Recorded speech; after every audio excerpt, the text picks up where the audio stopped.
What up, people? What's good? Salute. Yes, sir. Yo, what's good, everybody? Salute to the tribe. We're hip hop and comics and hip hop. We're a niche channel. Reserved for the best. It's super dope. I do sell comics. Check me out on Instagram at 6th_element_comics. Yeah, because comic books are the sixth element of hip hop.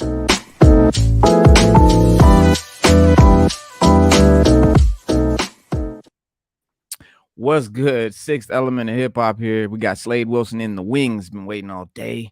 He's like, let's get this fucking show going, y'all. Yeah, man. Sixth element here. I'm Reno Noir. This is the correct spot. My co-host Stu Dog over here to my left, to your right. And what's good, Stu? What's up? Man, we apologize for being a little few minutes late, man, but we just getting things situated for y'all, man. We gotta have a good show. Salute. And we got a great show. We got a good show planned. We got some interesting news. We're gonna watch a trailer, and we're gonna talk about my man Esso and the Bagfuel podcast. Because this Friday at noon, as we've been telling y'all and posting on Instagram, it's Friday the 13th. It's 12 noon Eastern time, New York time. We got Esso from Bagfuel, and I'm not sure, haven't been confirmed yet. Hynaken, his co-host, or their co-host. They are co-hosts. I don't know if one is the host, one's the co. I don't know how that works, but I know that he might come too. So we might get both of them, but definitely Esso is going to be here. So I want you guys to be familiar with, if you're not, which I'm sure you are, most people are. Salute, Nora Rad, what's good? Bagfuel is a wildly popular podcast, entrepreneurial, hip-hop, all of that good stuff. And so we will delve into their stuff and get to know them and get to know what's that. And yep, noon time. Noon is the time, New York time. If you're on the West Coast, East Coast, wherever you're at, it's the East Coast time, Eastern Standard Time. So 12 noon, that's the word. That's when we're starting it. But before we delve into that, we got some Marvel shit to talk about. We got the Ant Man trailer, right, Stu? Let me see. Yes, sir. Dropped a little bit after we got off Monday, man. Right. About an hour after we got off or something like that Monday. Mm-hmm. New Ant Man trailer. Bang! And a lot of people are concerned with the way M.O.D.O.K looks. So we're going to talk about that too. We're going to get into M.O.D.O.K's face, I guess. I would talk about that. So that's the word, man. That's the big issue. So let's get into it. But we can start it off, man. And yeah, all right. So I'm gonna try to play this. You know what? I should have. Okay. All right, guys. I'm gonna try to run this trailer. Let's see if we can get away with it. Here we go. You're an interesting man, Scott Lang. You're an Avenger. You have a daughter, but you've lost a lot of time, like me.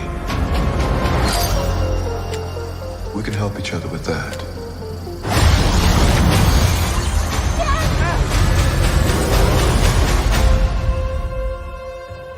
Who are you?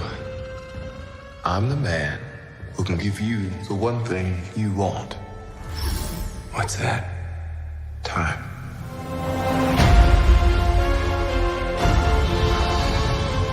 I can rewrite existence and shatter timelines. You cannot trust him. I don't care who this guy is. I just lost so much. He can give us a second chance.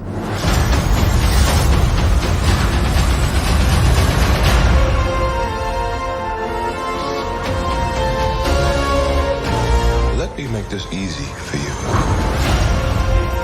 You will bring me what I need, or everything you call a life will end.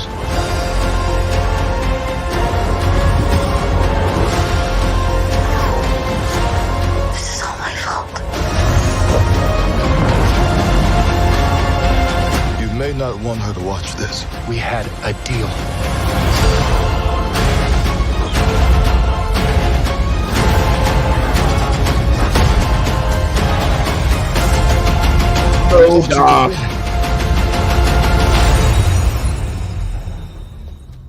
I don't have to win. Yeah, yeah. A lot of We CGI. both just have to lose. Definitely a lot of CGI. I'm sorry, Cassie.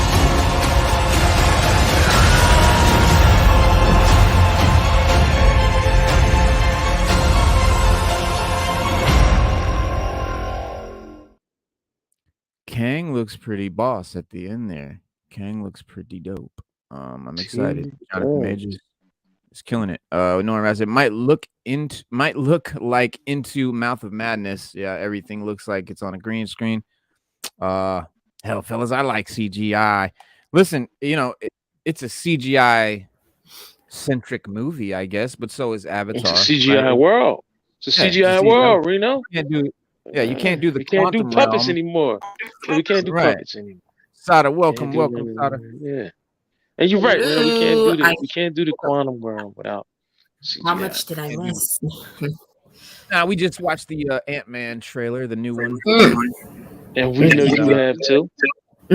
Actually, I didn't because of the length of the trailer alone.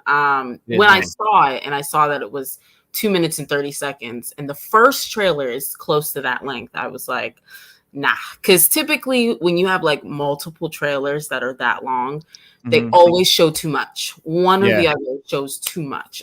So, to kind of keep my excitement and curiosity there, I said, nah. But I did see that M.O.D.O.K is coming. His design is interesting, but yeah, we're going to talk about his design too, because that is a topic that has raised a lot of opinions, to say the least. But I don't have a problem with it personally. And what Snorin said, I'm just a fan of staying practical as possible. I agree, Norin. I do too. Yeah, Like no, I agree. love physical effects. I think CGI should be used to enhance physical effects. Let's not just do pure CGI because it ends up looking like a cartoon, almost. So, but when it's used to enhance physical effects, that's choice, because then they can make a physical effect look real and not look like a rubber suit. That's the benefit. That's what it should be used for. We say he's Yellow Jacket, and when he gets pulled into the microverse, his body gets distorted, becoming M.O.D.O.K. Oh. And I think the guy playing him is what was he in? He was in It was in the first Ant Man. He's in Strain. Well, yeah, he was in first Ant Man. He's the bald head guy, right? Yeah. His name. But I sort of snagged some close up. So here's from the trailer. Hard to see, I admit. I mean, it's a snagged screenshot, but that's M.O.D.O.K's face. You kind of look close there, and you can see. Yeah, it is hard to see. Very hard to see. Here's his head from behind, from the back. You can see his nose poking out in the front there. So I'm happy with the sort of shape. I mean, that's M.O.D.O.K. I'm glad they didn't. Yeah, we know, right? That's the M.O.D.O.K we know. That's the M.O.D.O.K we know. This is the M.O.D.O.K we should have got. This is the M.O.D.O.K we should have got. This is the M.O.D.O.K we're getting. And here's the problem with this M.O.D.O.K. It has pupils. Guys, stop putting pupils on these characters. Thanos doesn't have pupils. That's why he looked whack, bro. Thanos should have pure black eyes, or pure white, or pure yellow. M.O.D.O.K has pure white eyes. And I mean, there you go. So he just doesn't look like M.O.D.O.K with pupils. That's how M.O.D.O.K looks. So that throws it off. Maybe the CGI. Reno, maybe the CGI just when it just didn't look right. Yeah, You know what I mean? Like during the, because you have an artist that really does that with DigiPen or whatever they, and it depends on the engine they're using. Like, I mean, if they're using Unreal Engine 5 or their own little graphics, it might have limitations. It might not be able to reproduce it the way you want to see it. When sorry, Sada, go ahead. What'd you say? Oh no, I was just saying. I mean, I don't know what it is. It reminds me of, what is that movie that George Lopez was in? What was it, Shark Boy? When they did that with him, he was like a knockoff M.O.D.O.K. That's kind of what it reminds me of, and not in a good That's way. funny. My son said the same thing. Really? Yep. Look like Shark Boy. Yeah, Like, well, you know George Lopez's character in that movie. Yeah, that's kind of what it reminds me of. Well, when Marvel shows M.O.D.O.K, when they promote M.O.D.O.K and they say this is M.O.D.O.K, this is the image they're giving us, and he does have all white eyes, but you see he's got a metal mask on that. Right. Yeah. What? So, like, what the hell is that? I could even go with that. I mean, yeah. If it was honestly, yeah, with the pupils, that would be like, I like the eyes for this. If they could just put that on the other thing, that'd be great. Right. Give us these eyes on this M.O.D.O.K, and we'd have M.O.D.O.K. You know, this is M.O.D.O.K. He's got white eyes. They knew that because they did this. But I'm gonna tell you why they did this. All right, because that actor wants FaceTime. That's Don't why they all do, and why so many comic, transitions or costumes never look right, because they want to show their face. I mean, we talked about Wolverine 100 times, that one, wear the mask and things like that, and it's just like that really hurts the character for Marvel for comic fans. I mean, like, that costume is so iconic, and you take that away or you change it or put pupils on Thanos, it just like doesn't work, man. What's it stand for again? Mobile organism designed only for killing something. Yep, M.O.D.O.K. So yeah, thanks to the second trailer for Marvel Studios, we got to see M.O.D.O.K, and M.O.D.O.K's been a hot topic, like I said, after the character was first rumored to be part of the Ant Man 3 story, which was later confirmed to be the case during Marvel's presentation at San Diego Comic-Con. And although fans in attendance only got a short look at his mechanical antagonist in the exclusive Comic-Con trailer with the mask and the white eyes, this trailer for the sequel and all signs point to him playing a major role alongside the team, Ant Man and Kang the Conqueror. And I'm not sure if for some reason he's a good guy, or if he's with the bad guys, or if he's a good guy that becomes bad. I forget from the other Ant Man movies what that character. Because honestly, man, Ant Man 2, I watched it, but I wasn't really invested, so I didn't really absorb it a lot. So I kind of a lot movie is very forgettable. Yeah. And then but so late November in 2022, last year, about a month after the first trailer, we got the first look at M.O.D.O.K, came in through at a Funko Pop. That gave us our first sort of showing off of the bright golden form and the robotic face, from reworked from his comic appearances. And now, thanks to the most recent trailer, we're looking at his face for the first time. A lot of fans were like, what? No, just completely bucking. Saying, well, you got the two quick shots, first of all, very short, of the M.O.D.O.K, and you could barely see it. But he didn't have any speaking lines, so we don't know what he's gonna sound like or any of that stuff. And they seem to purposely not show too much. But one shot highlights him with his humanoid face on the front of his body, just like the comic. And with the shot also confirming that Corey Stoll was his name. The bald head guy is going to come back and play after playing Yellow Jacket in Ant Man, the first one. So later on, he boasts a scary and angry metallic face with the evil glowing eyes, which kind of gives us a tease of how, terrifying he'll be when he's a villain, or when he fully goes to the dark side, per se, or unleashed in the quantum realm.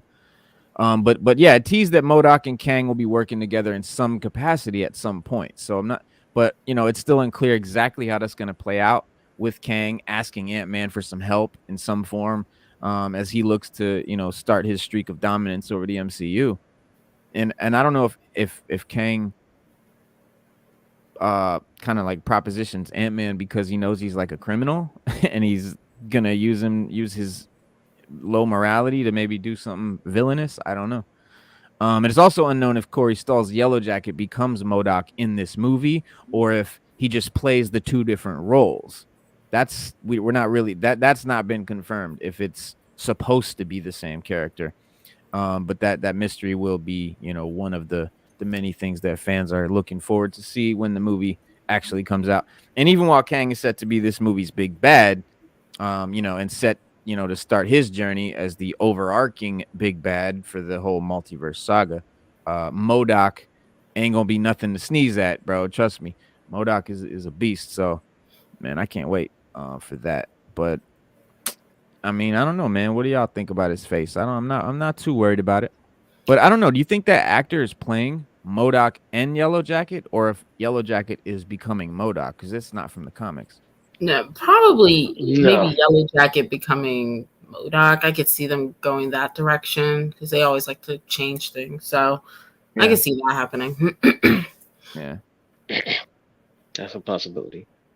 I mean, look, it might just be, you know how they like to tease things. So the one we Right. saw with the mask, that might be the final version, and the one we Mhm. seeing now might be the early version, like the beginning of the movie version, and then by the end Right. of the movie, that's what we might have. So I don't Yeah. know. I Well, would, because that's what they do. right. Well, now that the MCU is finally bringing him into the mix, M.O.D.O.K, we've got to understand who he is, what his powers and abilities are, how is he different from the comic version in the Ant Man movie? What's going to be the differences? And it's mental organism designed only for killing. Mental organism. M.O.D.O.K has multiple origins in the comics. There's actually been a few, and there was occasions where he turned into M.O.D.O.K because of a disease, and then in other books, he was just another case of an experiment gone wrong. That old trope. Right. But he was a living computer who made his debut in 1971 in Captain America number 133.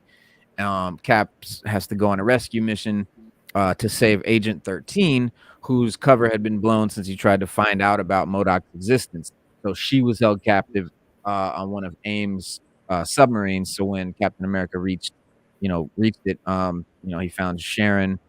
M.O.D.O.K eventually revealed himself and struck uh, Captain with some mind beams, and he appeared to be a giant head floating in a mechanical suit, which was designed by the scientists at AIM to conquer the world. Basically, previously as a human scientist named George Tarleton, he worked with the scientist Supreme to create the cosmic cube. And then he was forcefully put into an alteration chamber to increase his intelligence, and that's where he turned into the human computer. And he was a guinea pig for the AIM scientists, and the alteration chamber turned him into that living computer. The size of his brain grew, but his body shrank, so that's why he's a head with tiny little limbs. Mm. But upon gaining his new abilities, he overthrew the scientist supreme and became the new head of AIM. So that's how he takes over AIM, and all the AIM soldiers turned on him and tried to leave him in the submarine. But Cap and Sharon also left along with them. But as everyone escaped, M.O.D.O.K detonated the self-destruct sequence and blew up the submarine. Fortunately, everyone survived the blast, and it was later discovered that even M.O.D.O.K didn't die, as he had created a mental force field around himself that saved him. So he's got a lot of different powers, mental force fields being one. But the origins of M.O.D.O.K differ a lot from the Ant-Man, from what we know so far. Like Marvel movies, obviously, we know mostly end up telling entirely different stories for the origins, for the characters, for the arcs, everything. And M.O.D.O.K, it's not going to be any different. He's got no ties to Captain America or AIM, which is so disappointing. A lot Oh, of his very. coloring is AIM. Yeah, I mean the AIM soldiers, he's yellow and purple. I mean he's AIM, bro. So that sucks. Um, Now do you think that's a missed opportunity for either another Captain America movie or a better one? And you could have just bought M.O.D.O.K in later on. Like, Cap could have beat him or whatever, and he could have got away or something and just came back in Ant Man. Well, it would have been cool if we would have got that when Cap was still doing his thing, but now it's going to be Sam Wilson Cap, so I don't want to see like some weird crossover with Caps and different M.O.D.O.Ks. But so I don't really think it was in the cards, But now they've got now is their chance. So they could have done it, but they're not even, like I said, the scientist's name was George Tarleton that becomes M.O.D.O.K. In the Ant-Man movie, it's Darren Cross. If we're going with the fact that Yellow Jacket becomes M.O.D.O.K. and it's not, going to be a new character or a recasting or whatever. And obviously in the trailer, right, shows us that Corey Stoll's Darren Cross, or I guess alludes that that Darren Cross becomes M.O.D.O.K. because it's the same actor. But it would have been tough to explain M.O.D.O.K's appearance on Earth. So Marvel found I stretch to say innovative way to do it, which began when Yellow Jacket shrank down and went subatomic, so quantum realm. And at this very moment, you probably noticed that Cross's arm shrank first due to his suit malfunctioning. So when he did the shrinking, so this way his body got deformed. So like maybe it will be Yellow Jacket shrinking partially or some shit. Who knows? But it seems that Kang found him in that state, whatever he was in, and helped him to survive. So that's what I'm guessing. That sort of he does the shrink down to the quantum realm thing, and somehow he shrinks unproportionately and is saved by Kang. But Kang might also have a hand in increasing his intelligence too, because being a tech genius himself, Kang could have given him his floating device to help him stabilize and move around. That's why M.O.D.O.K is like floating around, and he's gonna be Kang's sort of right-hand man, loyal and shit. But as far as M.O.D.O.K's powers are concerned, he's got the computer-like brain that can process and store data, at lightning speed. I mean, forget about it. It's a computer, right? So he also has psionic abilities and psychic abilities. So he's able to create like a mental force field, shoot beams out of his brain, and probably telekinesis and things. But his MCU-based powers will probably be drastically nerfed, considering how his origin is so different. Because it's part of his origin that gives him certain abilities or whatever. So it's a good chance that they'll do it that way. But another thing is like, yeah, it's mental. Well, it's there's so many different origins in the comics and different stories from M.O.D.O.K. They kind of just used him as almost a joke character sometimes, but it was mental organism designed only for killing. It's also been mobile organism designed only for killing, and mechanized organism designed only for killing, depending on what comic. Yeah. So hopefully they don't forget the key part, only designed for killing. So we'll see what they do with that. Thank you, Sada. That's exact. Yes. Right. Oh, exactly. Listen, they're going to change it.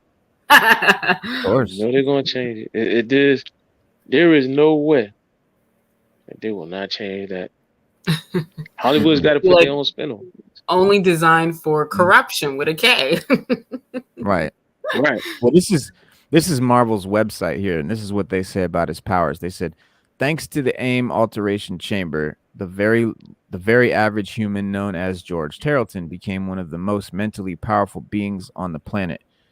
The process granted him computer-like brain that could process and store data at lightning speed. He was also granted psychic and psionic abilities that allowed him to control individuals or use force blasts in both offensive and defensive applications. All of those brains have to go somewhere, hence his larger than standard head. Given his girth, M.O.D.O.K. needs a floating chair to move around. He's tricked it out on more than a few occasions with any manner of weapons to use as he sees fit. He's also created a reality-threatening weapons like the Cosmic Cube and highly advanced life model decoys. Yeah. And and they've got, his whole full history, origins and all that stuff. And like I said, man, it's vastly different from what it will be in the and that kind of movie. sucks because he should be like a doorway for AIM. Because Right. I don't know if they've even been touched on in the MCU. Maybe they have. I don't know. But I would like that. But with this change, I doubt that's what it's going to be. So Yeah, no. And most recently also M.O.D.O.K moved out of Los Angeles in the comics and tried turning over a new leaf, campaigning his program so he could be find love and get himself out there. He also gave himself a new body to help with the process after getting rejected a number of times, and he decided to use his advanced image mechanics to turn them and Tigra into giants that he could control. So while Tigra rampaged through downtown, M.O.D.O.K presented himself as Bro.D.O.K, the bio-robotic organism designed overwhelmingly for kissing, and tried to get in good with Kate Bishop's new West Coast Avengers. And the new name didn't and look didn't obviously fool Bishop and her crew, though. So when Bro.D.O.K discovered the files the Hawkeyes had stolen from his advanced image mechanics building, he called the rest of the Giants to attack LA. And then after getting turned back into his more traditional M.O.D.O.K form by Clint Barton, shout out Jeremy Renner, he got knocked around and tossed away and soon joined up with Madame Mask and Lady Bullseye and all of them, and as the West Coast Masters of Evil. And they attempted to fail and failed to break up the West Coast Avengers, but to continue their scheme. Oh my goodness. Bro.D.O.K. Bro.D.O.K. Yeah. I've seen it all. I've heard it all, man. Seen it all. I have now, man. I'm blown away. I'm just blown away. Yeah, M.O.D.O.K could be interesting depending on how they use the character, or it could be really stunted depending on where they take the character. Like you could probably only use him for this movie, and like even though he should be a little player in the bigger, MCU, but it just depends on what they decide to do with him. Yeah, it's just for the quantum realm, or Yeah. Speaking of Hawkeye and Jeremy Renner, he in real life, he's still healing up after the snowplow accident. But he's got the Mayor of Kingstown show, which is by Taylor Sheridan. So Stu, I know you was watching Yellowstone and all of that. So the guy Taylor Sheridan that made Yellowstone in 1923 and 1886 and all those shows made a show called Mayor of Kingstown. Have you seen that, bro? A couple episodes. I haven't watched the whole thing. It's the one where it's like a prison guy. Yeah. It's pretty good. It is. It's just season good. 2. It's good drama. It's the 15th. So season 2 comes out January 15th with a new batch of episodes. But yeah, Jeremy Renner plays like an ex-con turned power broker named Mike McCluskey. And he's dealing with the fallout of a prison riot that sort of shook up the Michigan town that he's sort of controls-ish. And at the end of the show, freshman year. But with the he doesn't have any sort of government power, but he's sort of a politician in a way. It's really hard to explain how he has power to make these things happen, but he's like dealing with like the kingpin drug lord who he's friends with and the chief of police who he's friends with, and can bring them together for a sit-down meeting. You know what I mean? Shit like that, where no one's getting shot or arrested or anything, and like neutral, and like he decides that a pecking order needs to be instituted within the jail's walls to better police what happens outside the jail. It shows like the relation between like prison and the street, and how prison runs the organization on the street and how they interact and vice versa. But yeah, great drama. Taylor Sheridan, so he's a dope TV writer. But yeah, man, shout out to Jeremy Renner. We hope he gets better. And I will definitely be watching Mayor of Kingstown season 2 because I season 1 was dope. Was really dope. Yeah. What else? Did you hear that they're talking about bringing Zendaya back, or there's a rumor that Zendaya will come back for Spider-Man 4? Oh, what as MJ? Oh, Yeah, I mean, okay, like yeah, Spider-Man No Way Home ended on a hopeless note, right? With Spider-Man, like, you know, he's got no one, he's truly alone. Yeah, no friends, no family. Right. He's got to pick up the pieces, and then, you know, No Way Home left at a place from where the Spider movies can go anywhere, you know, and but it's rumored to bring Black Cat, Parker's love interest, but recent developments have uncovered some heartbreaking news for us fans. Instead of bringing Black Cat, Sony will be bringing MJ back for Spider-Man. Yeah. Black Cat in the MCU, the way it wouldn't have worked. She's like way too mature for the MCU. It would not have worked. I don't. Tom Holland's Spider. Yeah, you're right. For the way they're doing Tom Holland.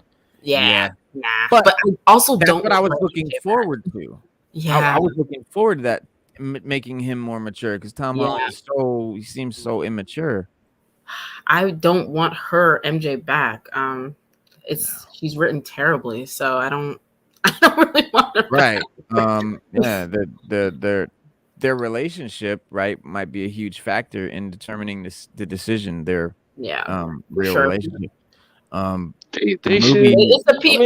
I think it's partly a PR relationship. So to make that decision to bring her back, it's definitely going to be to put butts in the seats. They have so many stands and fans just on the relationship alone. Like, forget separately, together, it's crazy. Yeah.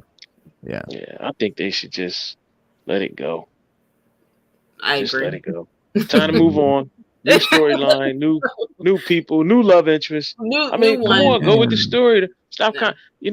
Listen, I hate when Hollywood contradicts itself with stories.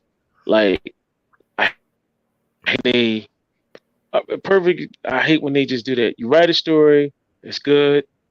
Move on with that story. Like, that's what made Avatar so good. They didn't go back to nothing. They didn't bring anybody back. They did nothing. They brought the one dude back as an avatar, but it wasn't really him. It was an avatar that they made. So now, okay, you're gonna tell me Peter forgot it. Everybody forgot Peter. His spell worked. He's on his own. He's still Spider-Man. Nobody knows he's Spider-Man. His identity is protected, which is Spider-Man's. That's his pet peeve. Spider-Man will do anything to protect his identity. I mean, he'll jump through any hoop, how big or small it is, but he wants to protect his identity because at the end of the day, Spidey pissed a lot of people off. A lot of really bad people. He put them behind bars and he pissed them off. So he has to protect his identity, man. But to do that and just bring her back, and it makes no sense, man. It doesn't. It just kind of goes against what they set up. And it's not their relationship was this great love story like Spider-Man and MJ are in the comics. Like, their relationship literally started that movie. So we can move on. We haven't used Gwen. We haven't used Felicia already. Like, let's pull them out. Maybe Felicia exactly. And you know, No Way Home came to an end with a promise that Spider-Man would return to the screen, and we would get to see more street action and a darker Spider-Man, a darker film, a more somber, maybe a more darker tone, maybe even the black suit. Until No Way Home, Peter has been involved in mostly cosmic level threats so far. We haven't seen him do much in the street, you know? And finally, after the last movie tied all the loose ends, Spider-Man would be set to go about his normal life. But fans are wholeheartedly disappointed and have taken to Twitter to show their rage. They try to point out the logical fallacies of having MJ in the Spider-Man timeline, because in No Way Home, MJ went to MIT, and will continue her studies there. So, Right. and some are concerned about the timeline, and many wanted to see Black Cat instead of MJ Jones, Watson. One person said, looks like Black Cat will not be part of Spider-Man 4 story. MCU's Peter Parker's love interest remains Michelle MJ Jones Watson. The one nobody cares about. Right. Someone else said, nah, look, I love Zendaya and MJ, but her coming back will ruin the No Way Home ending. And this guy replied, Sony and Feige aren't just going to call it quits on her character, though. Like, she's going to return. It's inevitable. It will happen. And that's true, but it should happen in the next movie. Yeah. Not this one. This is purely like financial and what's the word I'm looking for? Not performative, but this is purely financial because she literally just won a Golden Globe last night. She's a big name right now. She's got her relationship with Tom Holland. Like, none of this is to service the story or her as a character. Like, it's all to just put butts in the seats, and it's just like, I don't want that. Like, we don't want it. We're done. You had a chance to do it right, and you failed. So whatever, it's done. Yeah. This guy said, what he said? He said, his name is Arachno Red, so he's a big Spider-Man fan. He said they're really about to just take the best Spider-Man ending and fuck it up completely, I guess. Yeah. I said on my channel they have one shot to get this right, and this is the next Spider-Man film. I mean, if that turns out to be true, I don't know. You know what? Disney has their own platform. If you want to make some money and you want to look, bring it home, put it on Disney Plus, and you can do a whole thing where Spider-Man just saves her, but she never knows that it's Peter Parker saving her because she forgot about him because of the spell. Like she gets into a little something and he comes and saves it. I mean, damn, why can't we just do that? Bring that home and get on with the story. And that way I know why. Can have her and him together. Have her and him together and make some money off of it. I know why. I know why. Why? Hollywood ain't that smart. That's true. This guy, agree. Doc Brooklyn, 100%. said, that's a shame. He said, Black Cat having coming so close to being in a Spider-Man movie for 20 years now really made sense to be in the next movie based on where the character left off. Alone, Spider-Man as his primary identity and a bit darker, dealing with the street level threats. And he's right, because that's where Black Cat would come out, like when he's in the streets in New York, swinging from building to building and beating up bad guys and catching burglars and maybe even catch Black Cat coming out of a house with a pocket full of jewels, and that's how they meet. So yeah, and it would be perfect because he's at a very low point in his life right now. She's very emotionally manipulative. We've seen that so many times. So it would have been very nice for her to come in during that time in his life, web some lies or whatever, and maybe they have a genuine connection, but at the end of the day, she is a thief. So, all of that just would have been so great. But we have Michelle Jones. I'm so excited. And I'm going to, maybe, and this is the best case scenario, is that we'll get it'll be like they're showing her at MIT. Then we go back over to Spider-Man in the streets. Yeah. And then we go back to her at MIT. Maybe a little of that would be like fine. if he's thinking about her, like, okay, that's Let's okay. do that. Let's do that. Let's not bring them together. A whole thing where he's basically chasing her. I don't know why she's so familiar to me, but there's just this connection. I mean, I can fucking see it. I know what they're gonna do. It's so lame. Because he remembers her and their relationship. She's the one that doesn't. So he's gonna be creeping her out by basically stalking her the whole movie. And it's just like, we don't want that. We don't want that. That's exactly what it's gonna be. We don't need that. Yeah, we don't want it or need it. We don't. Yeah. We just want another good Spider-Man movie, and we want to move on with our lives. Right. That's the best thing for us. Hollywood isn't that smart. And they always want to try to do something different, but it's always the same. And you can't, like, you got a lot of people mad now, like Star Trek, perfect example. A lot of people were mad how they did the Kelvin timeline, which kind of erased a lot of the Star Trek lore from the original series. It didn't make sense. And now they want to try to put it back. Now they want to go back to the original. Forget the Kelvin time. Let's just That never existed. Yeah. Terminator. You know, I Terminator wonder if 1, 2, I wonder if and then Terminator Dark Fate is a direct sequel to Terminator 2, which yeah, means all of the Terminator movies are obsolete. Genesis, right. Terminator 3, all of them. They're all Well, just obsolete. that's the point because the whole point of the last movie was that Peter will keep his identity hidden so MJ and Ned could continue to live a normal life without him. And if Yeah. MJ is Right. brought back in Spider-Man 4, then Peter's sacrifice was for nothing, basically obsolete. The entire No Way Home movie was for nothing then, and it's not hard to speculate and wonder how the creators will incorporate Zendaya. I mean, in the new timeline, we pretty much know.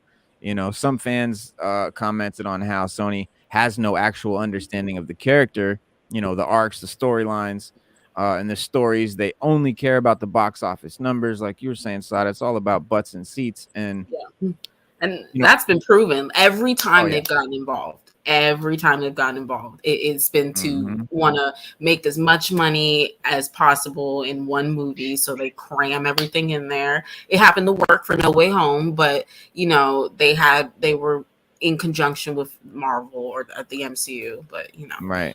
time they get involved, it doesn't work. And I wonder if No. I don't know if Black Cat. See, Sony bought Spider-Man and all his villains, but I don't know if that account if Black Cat was Oh, in you don't that. know Black Cat's in there. Well, Yeah. Black Cat's kind of like Catwoman. Like, you know how Catwoman Yeah, is the love she interest should of be in there. Batman? She should be in there. That's Yeah. that's Definitely a that's Spider-Man Peter's love character. interest. Yeah, Yeah. that's I want Peter's her to make her Catwoman. appearance. I definitely want her to make her appearance already. Yeah, Oh, and given that No Way Home had such a beautiful ending, like dude said it, I think it was one of the best Spider-Man endings. And the next movie was supposed to pick up from there. Now it seems convoluted and very uncharacteristic. If the same characters are brought back, all the progress made in that movie is lost. yeah, And Right. it is true. Sony could very well be giving up the opportunity to make an amazing Spider-Man trilogy.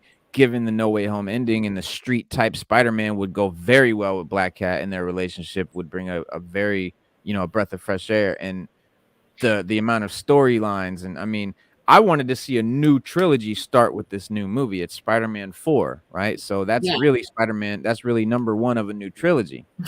right.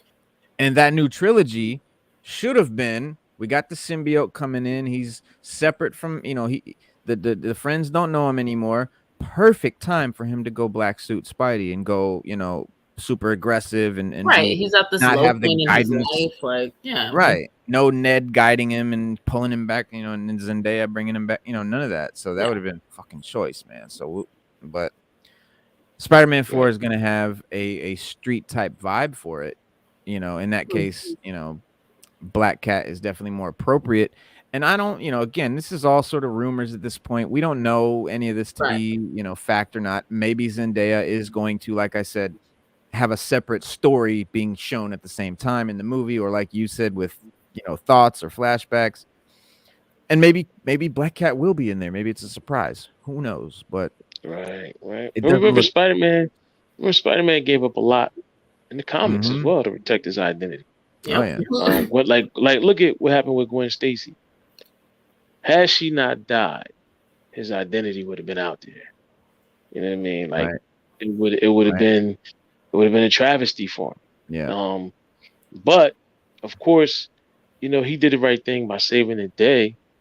And he lost two things. He lost someone he cared about, but he also gained the fact that he kept his identity secret. Like he literally always sacrificed something for his Yeah. powers. Like it always, and you got to keep that trend going, even on the movie screen. You can't. Like You even in can't- you the can't- comics, his marriage with MJ that was severed with that Yeah. line up with Mephisto because of his dealings with Spider-Man. So they got to keep that going. Yeah, really. And speaking of no,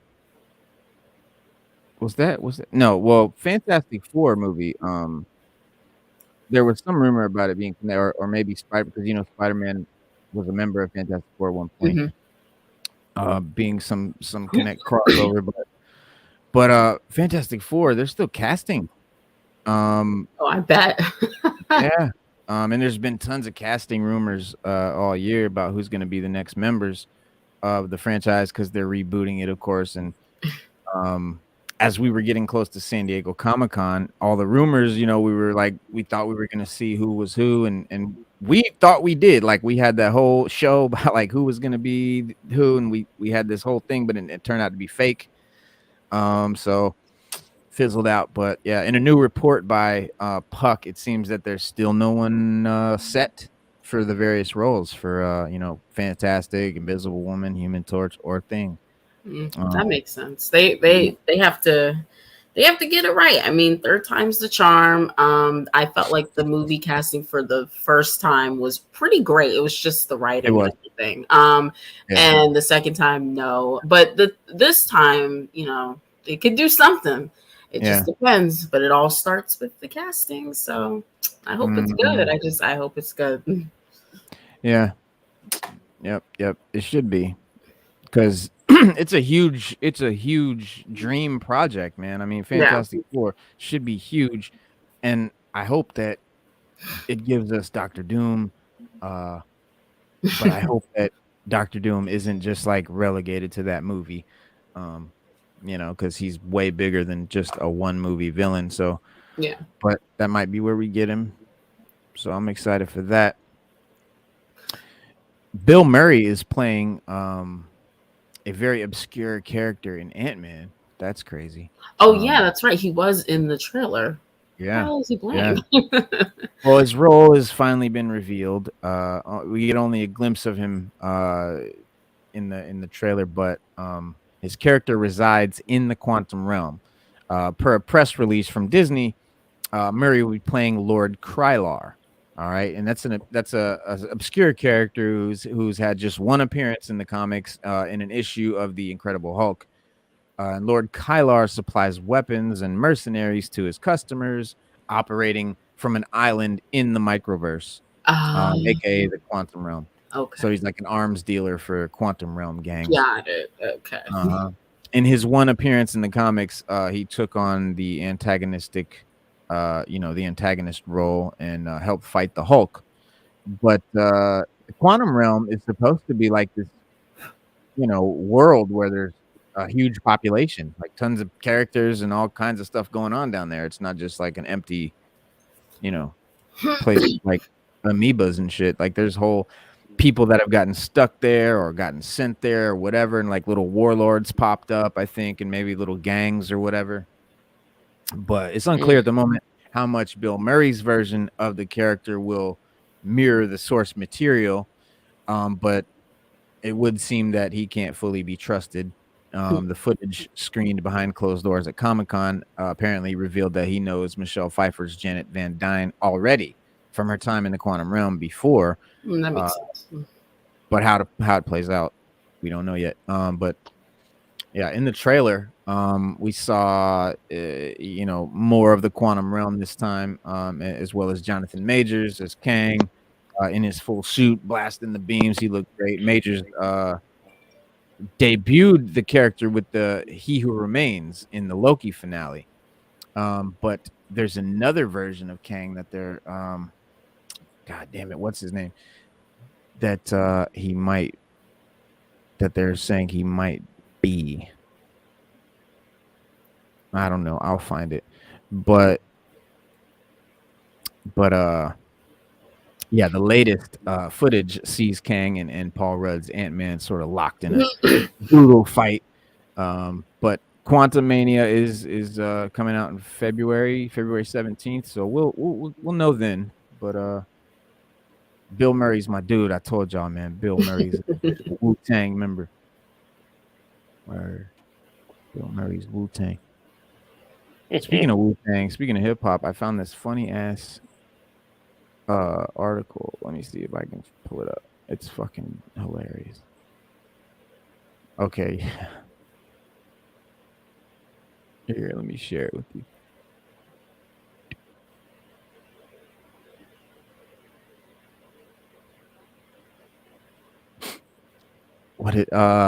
Creative ideas for young rappers, young rap musicians to make it big in 2023. Number one, improve your rap skills. There's a fucking Well, there you go. yeah. Not like we haven't been saying that the past few years. Hello. That's nothing new. Study different types of music. This is a big one because yeah, that is a good one. It is because most like rappers or young rappers or new rappers, that's all they listen to. It's all they know is rap. But you're not gonna get very creative. And most rap has samples and stuff. You kind of want to know rock. You want to know blues. You want to know And all this stuff. they only know one. They only know one kind of rap, one kind of tempo. Yeah. Like if you take Biggie Smalls, right, and you look at Biggie, the reason why you can say Biggie was one of the greatest rappers that ever lived is because Biggie had range. Like people said Biggie couldn't rhyme to like one of those down south beats, but he did it with Bone Thugs. Did he ever? And not only did he do it, but he did it successfully. And the song was dope. Like it wasn't nothing just thrown together.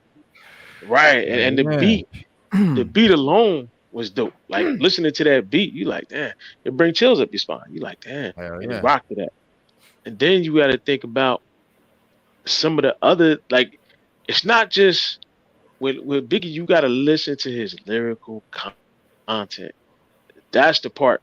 Some of the stuff he talked about, it's a movie. You like, damn, like, yo, like that one, I got a story to tell. That's a true story. That's a true story that Biggie told about something that happened to him. And he went on to tell it in a rhyme. He really did. He really did sleep with a famous basketball player's wife. The dude came home. Biggie act like he was robbing the place, tied her up, wound up robbing the place. And the dude thought he was robbing the place. So the dude thought he was robbing the place. Right. Yeah. And Biggie left with the money and made it seem like he was in there to rob the place. But he was there doing my man's wife. And he wrote it. But Biggie, he studied other kinds of music. That's the key. And he knew this shit. And I love what they said here. They said, when you listen to your favorite rap artists, what do you notice about the beats they use? Are they generic, or do they have various synthesizers or instruments playing? Many artists have sampled classical, rock, and pop music to make their beats sound more interesting. That's why you must study a variety of music styles to learn about time signatures and use them to your advantage. And most importantly, you must study the different types of rap to establish the genre you want to go into. For example, there's trap, rap, rock, and old school hip hop. Choose a style you associate with the most, and study music that will help improve your flow and beats. This is just we know. Well, we know they only now people only associate. They only associate with one kind of rap, and they think trap rap is the only kind of rap that rap is. You got different styles. You got, and I say it all the time. You got different styles. You got different rappers. You got different regions.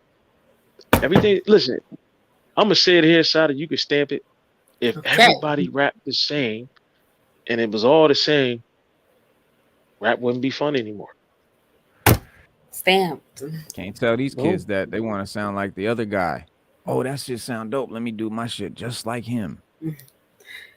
Create an iconic. Go back and listen to all rappers. They tell you that. Yeah. Your look is basically your brand. Rap artists nowadays feature grills, face tattoos, and plenty of bling. So if you want to stand out from the crowd, consider an iconic look that everyone will. So basically, just look like everyone else. Get a grill, get a face tattoo, and plenty of bling. Like, come on, bro. That's not. And hip hop in our day, rappers dressed different. They had different styles. They had completely different looks. No, there was not a rapper look. Now there's a rapper look. Rapper look. You put a big gold. You put a big bling on. You know what I mean? They got the face tats. I mean, that didn't exist before because every rapper was obsessed with being so different than anyone else and being iconic, being original. You know. Because TikTok that's how you get noticed. Promote your music. That's actually kind of true. Like if it goes like viral on TikTok, With over 1 billion active users, TikTok is the ideal place for up-and-coming rap artists to showcase their skills, release songs that people can use. Yeah, I mean, it is. It really is. Yeah. And it's sad because the only thing is it promotes like having shorter songs for more streams. That's the only thing. That's why everyone's doing these minute-long songs and shit. Yeah. The songs used to be 4 minutes, around 3-4 minutes. Now you're lucky if you get a 2-minute song. You know what? I was watching some dudes. They were listening. I forget who they were. They were younger rappers, and they were listening to stuff from like late '80s, early '90s. And one of the guys looked at the other one. He said, "Man, these jokers rocked out for like 4 minutes," and they was laughing like they were wrong for doing it. So in the comments when I was watching it, some guy came up and he said, "Yeah, that's because they had talent. They could rap for 4 minutes." Right. And he was like, "Can you?" And it was just like that. It was like, they could rap for 4 minutes and make it interesting. Can you? And that's the truth. Right. Right. Can you? Do you have enough? Do you got 4 minutes worth of lyrics? If you got 2 minutes worth of lyrics, it better be damn interesting. 2 minutes. But if you got 4 minutes, destroys attention spans also. So that's also playing into why people look at a 4-minute or 3-minute song. They're like, "What? I can't believe it." And that's because their attention spans are shot to hell. Primarily because of TikTok. Yep. This one is do a cover song from your favorite rap artist. I love this line here. One of the quickest ways to become a famous rap artist is by doing a cover song from a famous rap artist.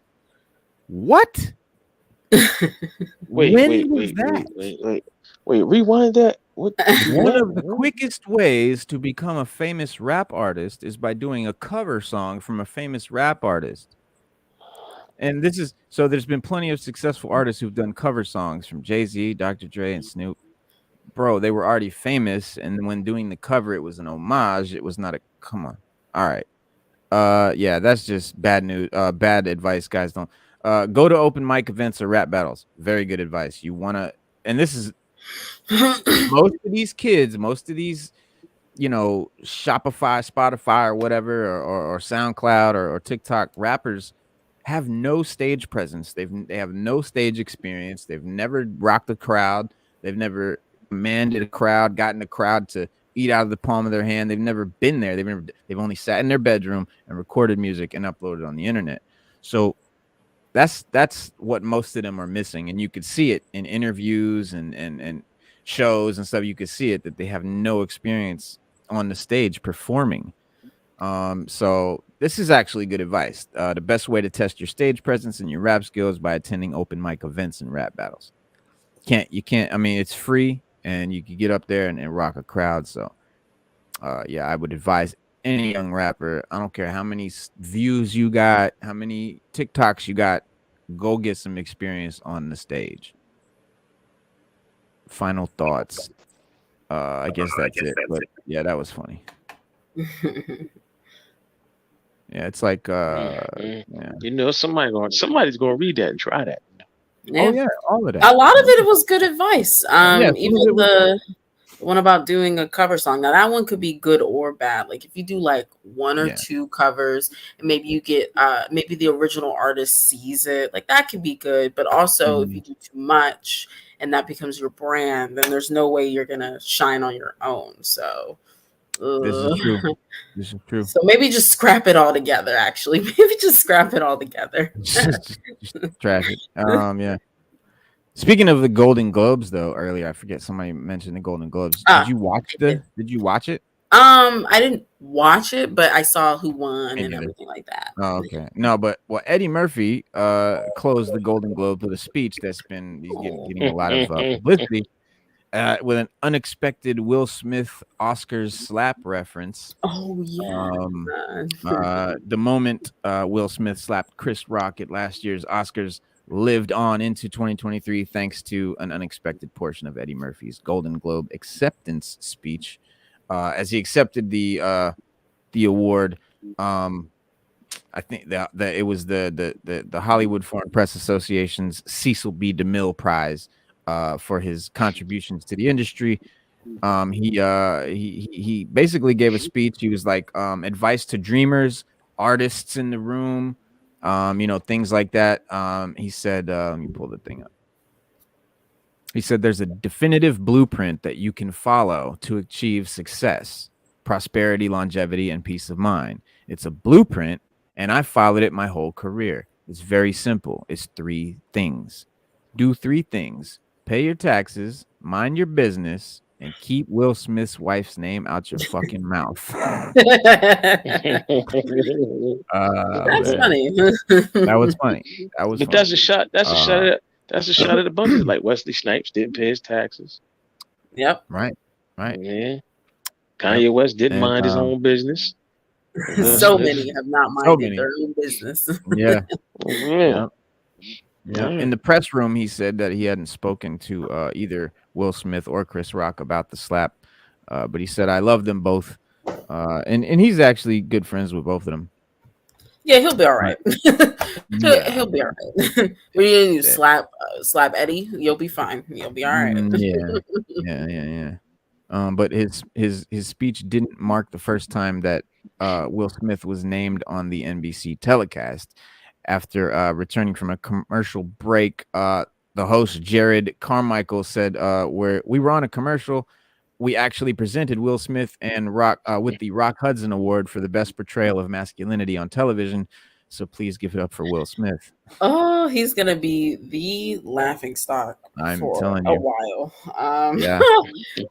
He's got to buckle up. Oh man, listen! Yeah. Remember when Old Dirty walked up on stage? Yeah. At the awards, we talked about it for a while. Yeah. It was like Wu-Tang for the children, but we talked about it for a while. This is not going away. It's certainly not this year. Nah, it ain't going away anytime soon. Nah. Everybody kept. If you think about it, everybody kept jumping on stage that night. I think that's why they've never had it in New York since. You had the one guy jump up there. I forget who was performing. It was some guy who was painted in gold, and he had "soy bomb" written on his chest. And he just jumped up on the stage and started dancing, like just freestyle dancing, like Fame type dancing. They had to grab him and drag him off the stage. Then Old Dirty walked up on the stage and just and left. Old Dirty walked up on there. Hey man, listen, you never know. He did. Yeah. What did Norton said? He said, "I feel like these big roles like Spider-Man, Thor, etc., need to be done like Presidency." Can only be seat for 3 movies tops and new actor. That's interesting. Yeah, I think that's kind of true. Yeah, I think for Hulk, yes, we've needed some fresh talent. Maybe Spider-Man Black as Panther. well. Definitely Black Panther. Oh yeah, definitely need some. But they're gonna go with Siri again. They're gonna go with her. Do it. Oh, she will remain. She will definitely. It's the MCU, because it's the MCU, and they just MCU. That's what they Yeah, I mean, Marvel. Go ahead. No, it's nothing against her, but Marvel's got to move away from that. They gotta, and now they're bragging that is the highest grossing female-led film ever, and they're trying to ride off of that. You can't ride off of that. It's not gonna last. I mean, because in reality, I mean, you're riding off of Chadwick and what he put into that character in the universe. But Angela Bassett did win a Golden Globe for her performance in that movie, so that's kind of big for them. So thanks to her. Yeah, absolutely. She's from she's born and raised in my hometown, St. Petersburg, Florida. Oh snap! Yeah, I knew her. It was her mother, I think, still lived there, and she was real popular in the neighborhood and shit. Yeah. But got some Transformers news for you, Stu. The Transformers Rise of the Beasts will finally end a decades-old debate. The world of Transformers has ironically transformed over the decade in many different ways, some good, some bad. But from the early years of G1, the OG, the franchise has been changed into to include headmasters and target masters, and later introduced everything from mini cons and to robots that could change into realistic animals. And as a result, there's a lot of multiple Transformers iterations that generations of fans have hitched their wagons to in terms of what could be considered the favorite or the best. And since its inception, G1, in my opinion, remained undisputed as the most iconic and beloved iteration of the brand, being, introducing characters like Optimus Prime and Megatron and just the original 80s joint. But as the year progressed, the other franchises have appeared that challenged the status of that G1, icon, and even created some debate among the fandom. And most prominently, Beast Wars. And since then, both series have represented different types of fans, right? And have even crossed over from time to time. But no matter how many times they unite, it's still asked which show is the better series. Transformers Rise of the Beasts, the film, may finally end this debate. What separates G1 and Beast Wars? The G1 era of Transformers was known for its iconography, right? First and foremost.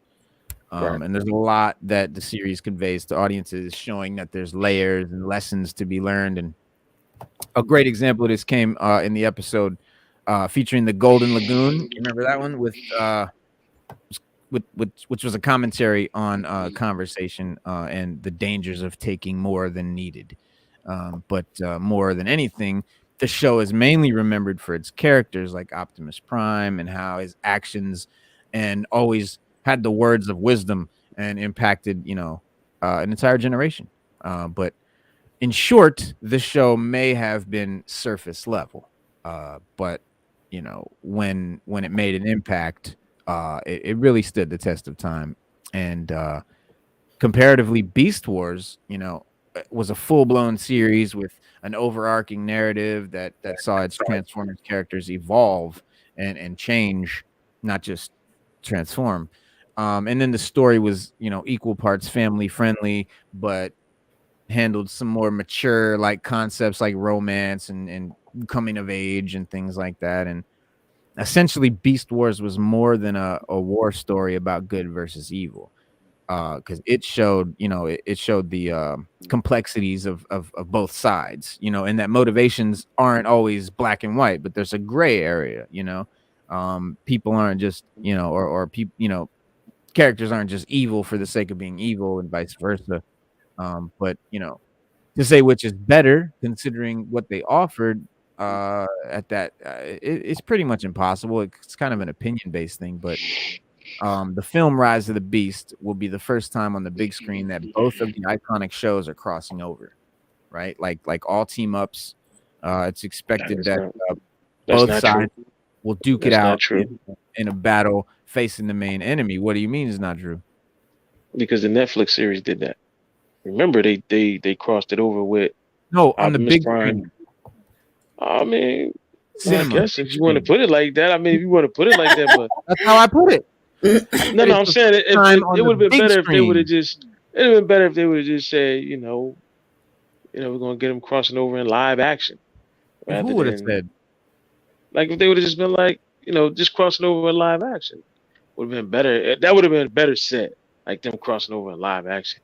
Because when you watch the Netflix series, it literally explains.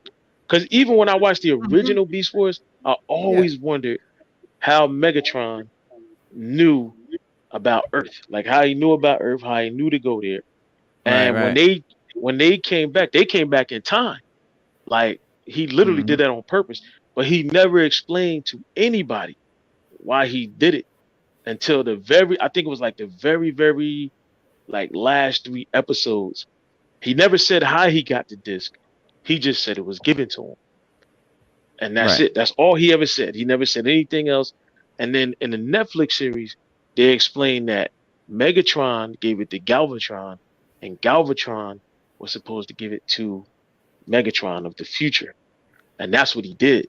And then they bring it all together to explain to you the whole reason. Because I never knew why we just know he went there for Energon. But then when they explain in the Netflix series, Galvatron explains to him what he's supposed to do. And the disc is imprinted with coordinates of where to go, and how to time travel back to that exact period after they crashed and what to do. like literally exactly what they do. And he was kind of not with it at first, but when Megatron broke it down to him, I mean Galvatron, he was like, you know what, I can get with that. But the Megatron of the future always has his own agenda. Like he always had his. He was like, all right, I'll do it, but secretly in his head, he was like, let me see how this gonna come out for me. Yeah, it's So a dope show. It's a dope show. yeah, and I never got it until I saw the joint. Yeah, I like the way they put it together. Yeah, no, it's a dope show. I've watched this. It's really good. CGI animation and shit. But the Rise of the Beast will be the first time on the big screen that both of the shows would cross over. You know, and I can't wait to see it. I can't wait to see it right now. I've watched all of them. It looks many may even want to see this, you know, as it would finally show which franchise is superior, has a superior Transformers story, but instead Optimus Primal shows restraint where Prime appears hostile and extends an olive branch to work together against the larger threat. But to skip the expected fight between factions, you know, showed a great deal of maturity on the side of Beast Wars. But you know, it may also have given fans the answer that they've been seeking, and in the end, there is a better option for both sides. You know, offers strengths and weaknesses that, you know, improve one another.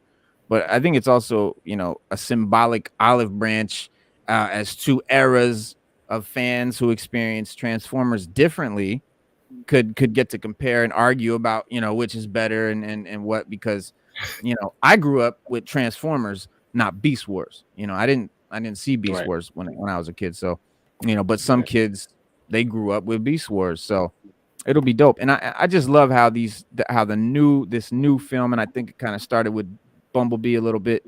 They're getting back to that 80s, you know, iconic look to the Transformers and all of that, and getting away. Well, they said Michael Bay shit. They said Michael Bay, when they originally did the first movie, they looked like they did in Bumblebee. Right. And Michael Bay was like, nah, nobody wants to see that. That's whack. Like, why would anybody make them look more organic? That's why every Transformers movie, they look like that. And when they did the Bumblebee movie, that's why the director was like, we going with that. Yeah, he was like, we going with that. And everybody loved it, which proved Michael Bay wrong once again. Right. Yep, exactly. Well, before we jump into Star Wars thing, it's a new year and a new phase for Marvel, and just a quick recap of what we got coming, films and shows for this year from Marvel. We know the three movies, but there's also the Moon Girl and Devil Dinosaur coming February 10th, which that's a really popular comic. I've never read it. I don't know what the draw is, but like Moon Girl, Devil Dinosaur #1 is super valuable. So I'm not sure what that's all about, but it's going to be an animated joint. It's definitely been flying under the radar. Like, yes, it's dope, man. Hearing much about it. I think it's dope. Like some footage of it. I think it looked pretty cool. The comic is dope, Reno. It's just a dope comic. Yeah, it's gonna be an animated kids series that follows because Lunella Lafayette is Moon Girl. She's a genius, like prodigy, and she accidentally brings a T-Rex to modern day New York via a time vortex, and that's the sort of thing. But Diamond White is the actress going to play Moon Girl, and Fred Tatasquar is the Devil Dinosaur, I guess the voice. But the series also has the privilege of introducing the Beyonder, okay, which will be played by Lawrence Fishburne. So dope. The Beyonder, big character that is going to cross over into. Quick question: when are we going to get the Beyonder in the MCU? I'm getting to that because he's coming. But Fishburne is also the creator and executive producer of the show of Marvel of Moon Girl, Devil Dinosaur. It's got a big guest cast, so there'll be lots of known voices and stuff coming in, like Alison Brie and Maya Hawke and Daveed Diggs, Wesley Snipes. Could be the OG Blade be back in a most unexpected way, man. So that would be cool. But then we got Ant Man is coming. So Moon Girl, Devil Dinosaur, that's the 10th, February 10th. Then a week later, February 17th, we got the Ant Man movie. Then in the spring, we got the Secret Invasion show with Samuel L. Jackson, probably the longest serving member of the MCU right now. That's and they have done the least with him. So I am very excited to see him be important again. Right. Because Shield has some great story. I mean, there's some cool Shield and you know, Fury stories, man. A whole lot of them, especially one by Jonathan Hickman. So that'd be great to see you know, them do something like that. But you know, you think you know all there is to know about the former head of Shield, but there's much more under the surface. Kyle Bradstreet's Secret Invasion promises to show a more grizzled side of the one-eyed badass. So he'll have like scars and, you know, so he'll be probably bearded and just more grumbly.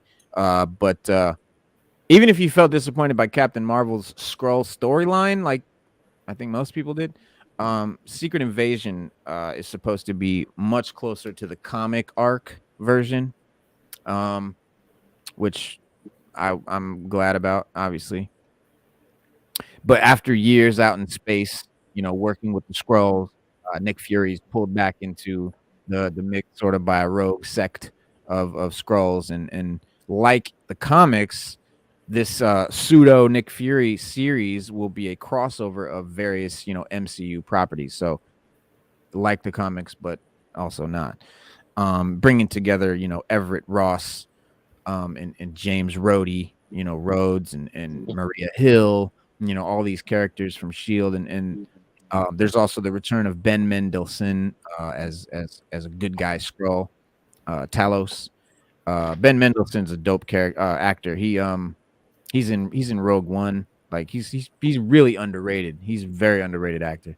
But newcomers include Olivia Colman as an old ally of Fury, and the Game of Thrones Emilia Clarke is tipped to add more mutants to the MCU as Swordhead Abigail Brand. Abigail Brand Sword has a great series out right now called Sword that is like very mutant-esque. It's basically a mutant comic. It is a mutant comic. It's part of the Dawn of X. So it's like X-Men, Sword. It's all part of the same storyline. And the leader, Abigail Brand, is going to be played by the same actress that played Daenerys Targaryen in Game of Thrones. But that is another big link to the mutants. So that'll be cool. Obviously, Guardians of the Galaxy 3 this year, May 5th. And then What If Season 2. That I'm very excited for. Yes. Yeah, me too. Hell yeah. And we don't know. I mean, there's no way to really sort of predict what, the What If show is going to be about, because they're just going to make it up. Hope like everything's not connected, like they tried to, like they ended up doing at the end of season 1. I just kind of want them to stick to the premise, like what if? Right. Yeah. Yeah, me too. I'd just be very episodic. Yeah. It made for a better show. Agreed. Yeah. But we do know that one episode will bring Neil Gaiman and Andy Kubert's beloved Marvel 1602 to life, which that is cool. So check that out. Look up Marvel 1602. Really good. Really good. Then Spider-Man Across the Spider-Verse, June 2nd. Is that really a part of the MCU? Well, Sony is muscling into the action with their follow-up to Into the Spider-Verse. Whether it's MCU or not, I don't know, but it is comic related and it is this year. And I'm very excited for that. Hell yeah, bro. Like the first one was great, but this one, there's so many great rumors and stuff that I'm really excited about. There's more Spider people than ever, Once again, it's Miles Morales and Gwen Stacy, who are the center characters, of course. But following the cliffhanger tease of Oscar Isaac's Miguel O'Hara, Spider-Man 29 is also set to be a huge part of the movie. So I'm mad excited about that. We're very sad that Nicolas Cage won't return as Spider-Man Noir, though. Dang it. Yeah. That sucks. But Aw. Daniel Kaluuya is going to be Spider-Punk, so we're happy that Spider-Punk, that's going to be cool. And then Issa Rae will be Spider-Woman. So there's some cool Yeah, replacements. we're getting but Spider-Man- spectacular Spider-Man. We're getting that Spider-Man in there. I think we're gonna get Insomniac. Well, you guys got to remember too. We got a Spider-Man game. We got another Spider-Man game coming out. It's another Yeah, one, so we're really pushing I'm it. excited for that too. Yeah, so we're really pushing it. So. Yeah, Spidey fans are going to be happy this year. About to eat. For sure. Yes. Yep. A new, let me see. A new team. Okay, so a new team known as the Spider Force has to tackle the multiversal threat of a villain called Spot. Jason. Yes, I'm so excited for them to use that. Yeah, hell yeah. But as the various factions lock horns over how to handle the threat, I was just reading the synopsis. They can fall apart like the multiverse. And anyone and everyone from the history of Spider-Man is here, so look out for the bombastic Bagman. Remember I was talking about earlier how Spider-Man was part of the Fantastic Four? He doesn't wear Fantastic Four don't wear masks, with their costumes, so he put a paper bag over his head and put 2 holes in it, and he was the bombastic Bagman. Then this summer we got Loki season 2. Fuck yeah. That's one I'm really waiting for. One of the best shows definitely that we got. Possibly the best show. I know Miss Minutes is back on the clock for Loki for season 2. Tom Hiddleston, of course, under the thumb of the TVA. The first Disney Plus series to get a second season means Loki is something of a big deal, I'd say. You got Owen Wilson coming back as Mobius, which is cool. The same Sylvie, Sophia DiMartino playing Sylvie. And with the season being a subtly batshit affair, we have no idea where the jaw-dropping ending will take us next. But given that it looks like Kang the Conqueror has taken over the TVA, we'd be surprised if Jonathan Majors doesn't make an appearance. So yeah, that'll be cool. And then we've got the Marvels, July 28th, and maybe the thing that I'm most excited for. Sada's not excited. Sada's not excited about that. I just don't care about it. Yeah, it's not. I'm not like I don't hate it, but I don't care. But I think the thing that I might be most excited for is Kraven the Hunter, October 6th. Oh yeah, that's still a thing. Holy yeah. Aaron Taylor. Yeah. Aaron Taylor Johnson is played Pietro Maximoff, Quicksilver in Age of Ultron, and he's done a bunch of. He was Kick-Ass. Like he's done a bunch of cool movies, so he's perfect. Playing Kraven the Hunter. So Spidey's spin-offs, from Sony started off with Venom, and then Morbius, and but Taylor Johnson plays Sergei Kravinoff, right? Who's Kraven, who's about as iconic as they come in terms of Spidey rogues. The one character we've never gotten in the movies, but he's joined by Fred Hetchinger as Dmitry Kravinoff, who's not only Kraven's brother, but the villainous Chameleon. So 2 rogues, and the cast is rounded off by Ariana DeBose as Calypso. And there's a mysterious role for Russell Crowe. I don't know who's he playing, so Mysterio. Cool. Yeah, mysteriously. Or the Rhino. He could be the Rhino. He could be the Rhino. Yeah. Oh geez. Yeah. I'm just wondering where this is. Because listen, they would do something like that. The Rhino terrorizing New York.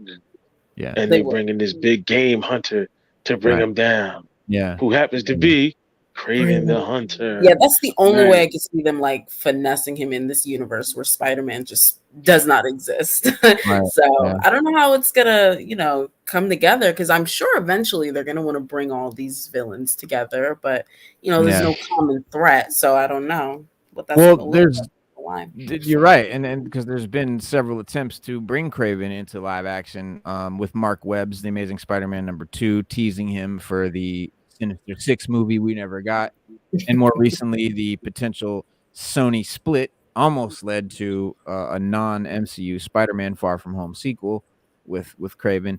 But Taylor Johnson cleared up confusion about this Kraven being an animal lover, telling comicbook.com Kraven is going to be the hunter that we all want to see. Because I guess there was rumors that, they're going to Disney-fy it or he's going to be an animal lover or some shit. But no, he's going to be Kraven the Hunter.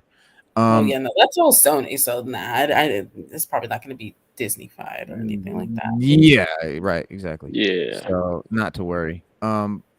Definitely the thing I'm most excited for though is X-Men 97, the continuation of the animated series.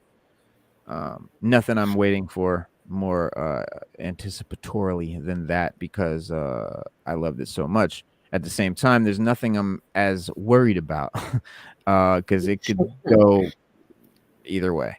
So hopefully they stick to it. Hopefully they pull their stories from the comics.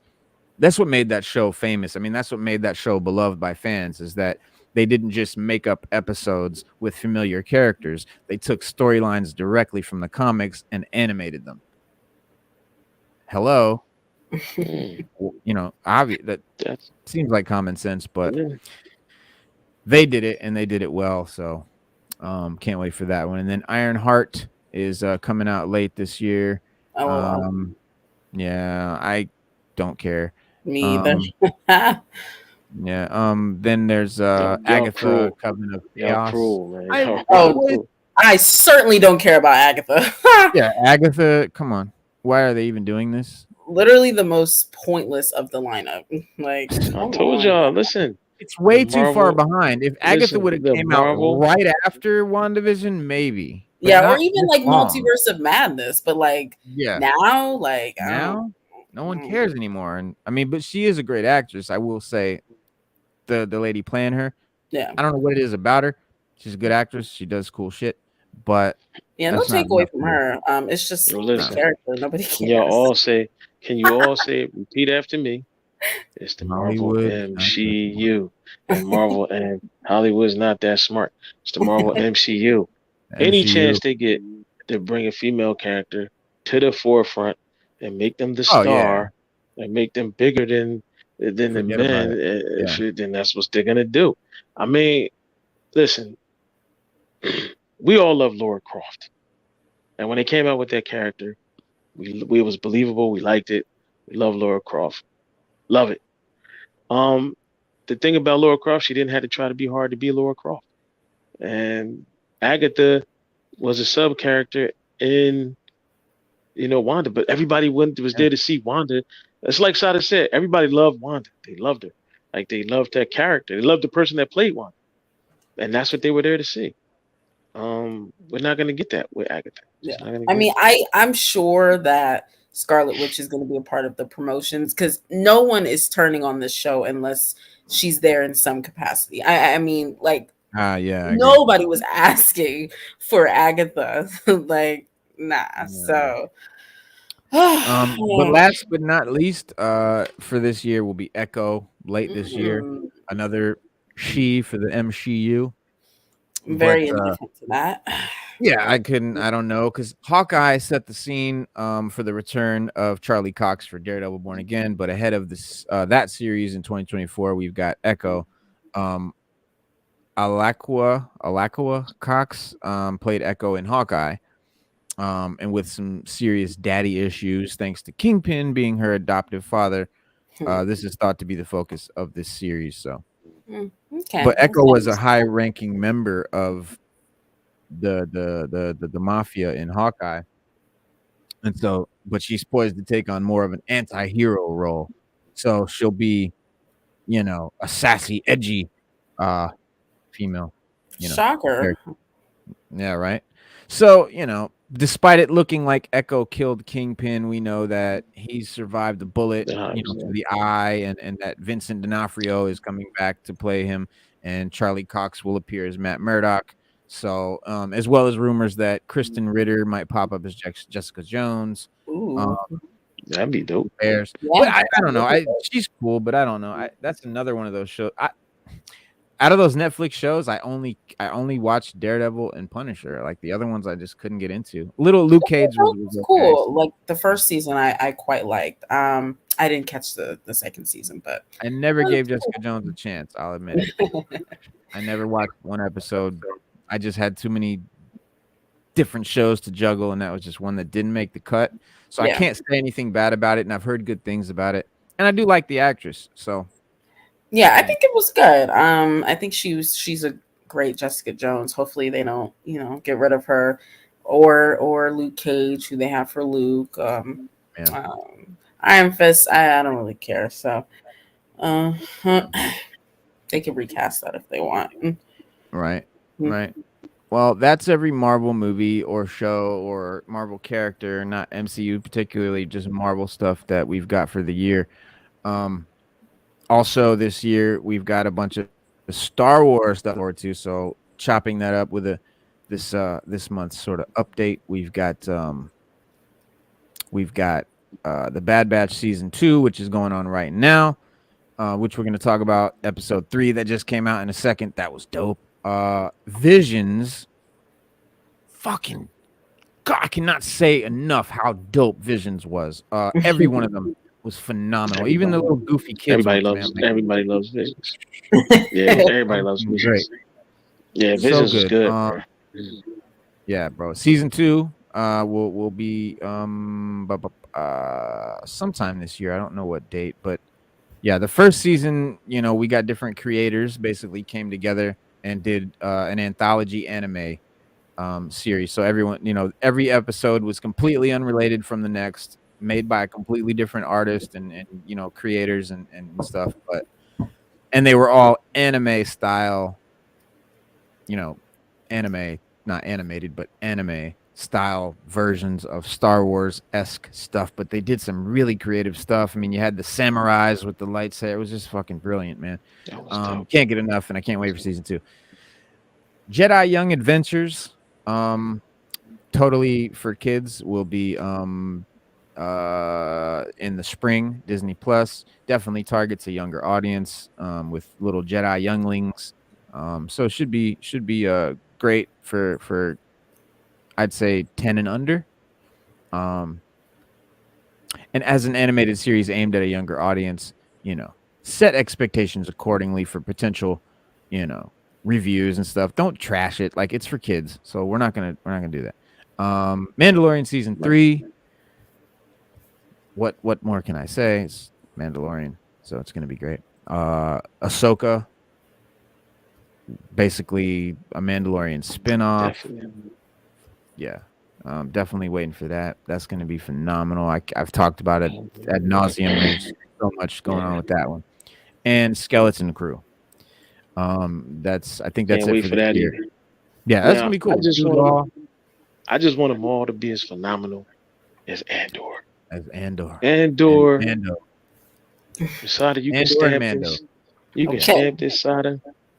Andor is the best Star Wars iteration that we have gotten from Disney thus far, right now, in modern times. Stamped. January 11th, 2023. Blown away. Like, I didn't get to watch the last 2 episodes like I wanted to watch them. Like, I watched them, but I didn't really, I had a lot going on. Like, I was getting phone calls. I was texting. I was doing. And I watched them, but I didn't get to enjoy them. So the other night, Monday, when we got off, was it Monday night? Yeah, I watched them. I went back and watched the last 2 episodes, and I went to bed. And I was literally blown away. I mean, I was blown away by the whole series, but those last 2 episodes, the way they ended it, it was epic. And it literally, it feels like Star Wars. Like, yeah, it's the most Star Wars feeling show that I've seen since Disney got Star Wars. Yeah, Mandalorian and Andor. Andor, yeah. They're top tier. Yeah, bro. they're top tier.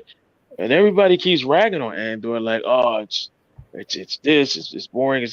Look, when you watch the movie Rogue One, there were no Jedi in it.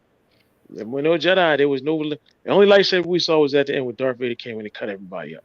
But the movie was phenomenal, and that was fine. Yeah, I mean that's fine. Like yeah, that was fine, right? Star Wars. But People that think you Star gotta Wars is remember, just lightsabers and shit. There's so much more. right? It's more, right? And you gotta remember, the Jedi are either dead or in hiding.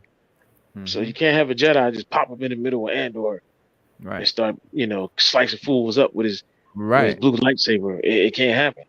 right. There, exactly. So yeah, there's so many different, like Star Wars has a whole political side, it's got a whole military side, you know what I'm saying, it's got a mystical side, a sci-fi side, there's tons of different what pilot, like fighter jet kind of side, like dude, there's so many different aspects of Star Wars that you can make whole shows about. Andor is a perfect example.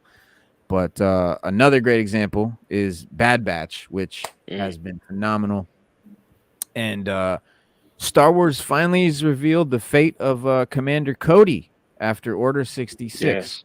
So Bad Batch, spoiler alert, Bad Batch Season 2, Episode 3 right now. Star Wars has revealed the fate of Cody after Star Wars Episode 3, Revenge of the Sith. To Palpatine, the clones were only ever pawns. They were, completely expendable. They were mass produced to battle the front lines of the Separatist droid army.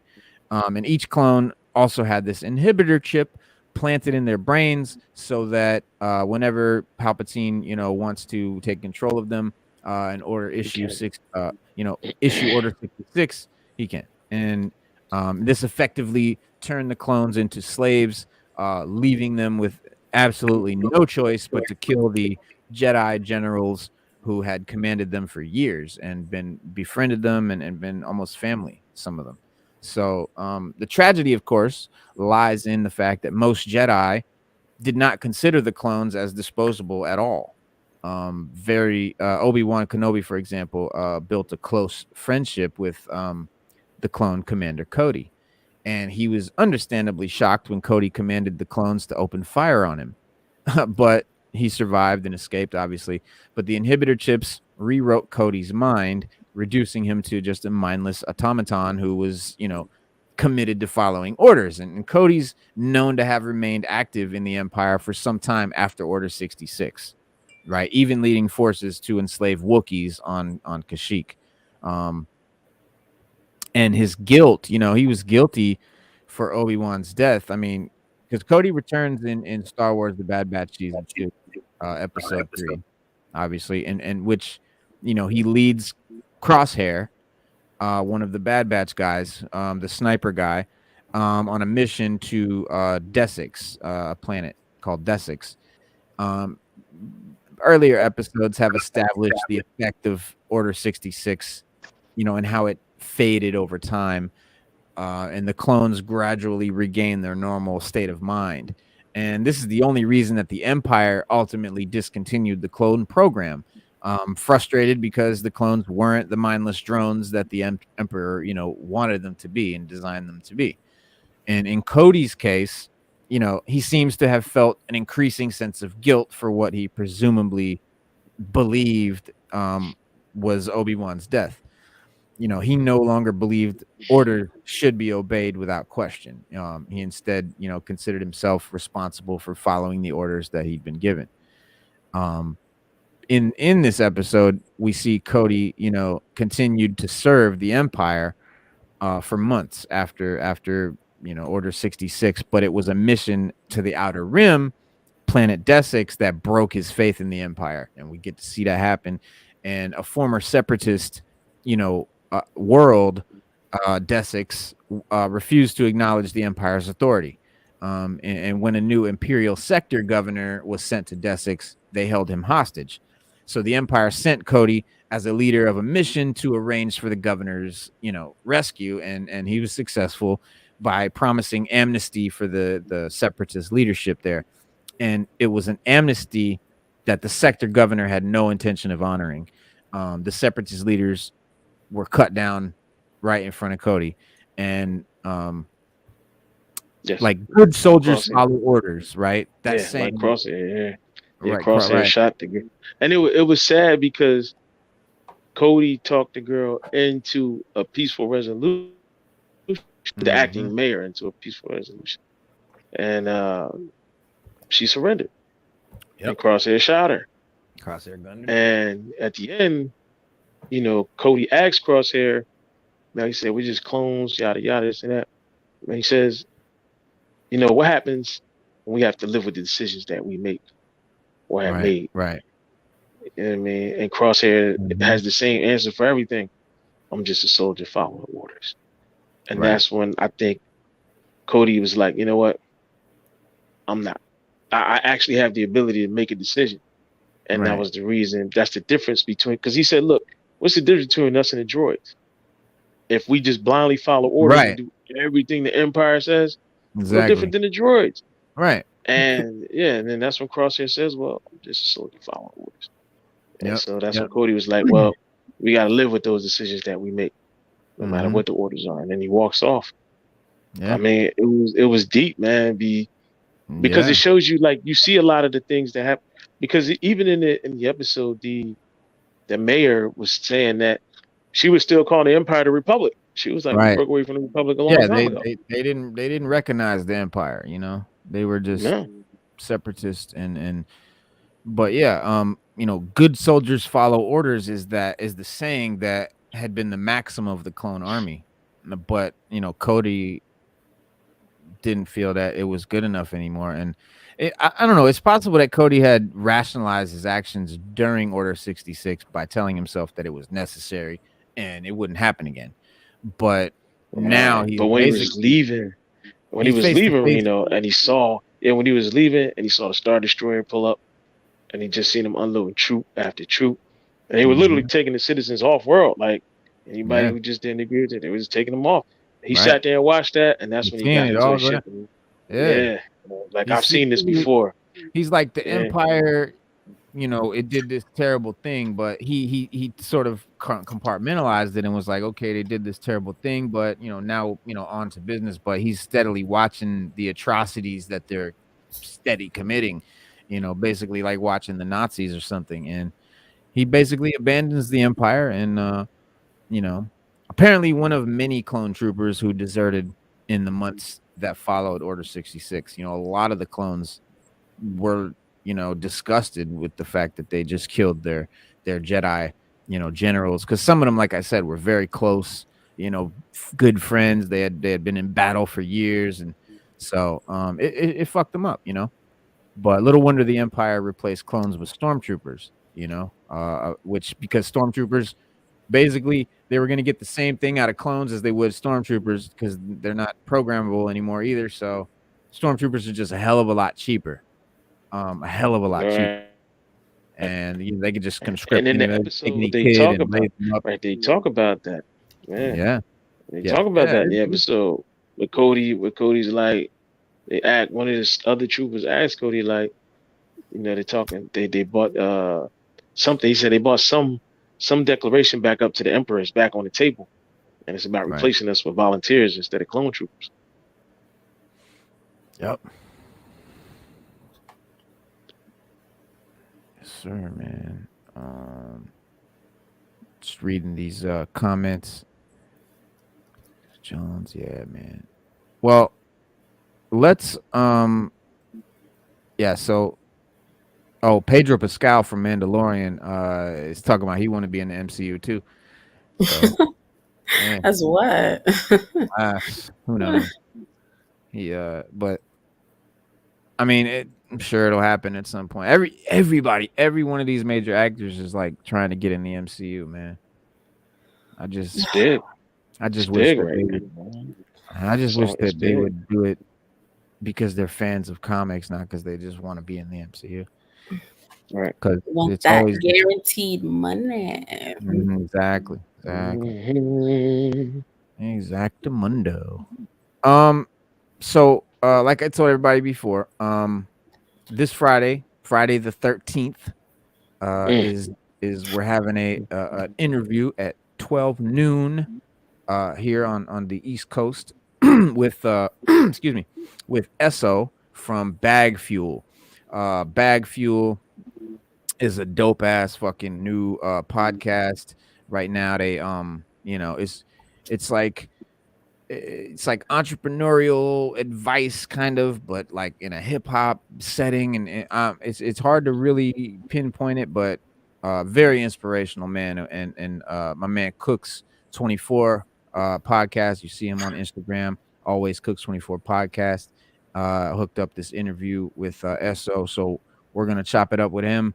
But I want you guys, you know, my viewers who are here on a regular basis, to know who it is that's coming Friday and what it's all about. So I don't know, man. Let's check out their channel and some of their shorts. This will give you a good idea, I think. Boom, right there. And I got to turn up the volume so y'all can hear it really good, man. Give me that volume. There we go. More volume, please. Come on, fucking. There we go. All right. Y'all can see it. Let me turn. All right. Okay.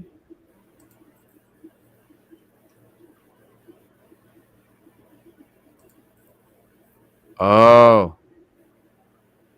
Yeah, and also the thing was muted in the corner. No, I saw that, but I've got to turn off something so I can okay. sound on. All right. Gotcha. Got that. All right, let's get the sound on. And get in this business this way.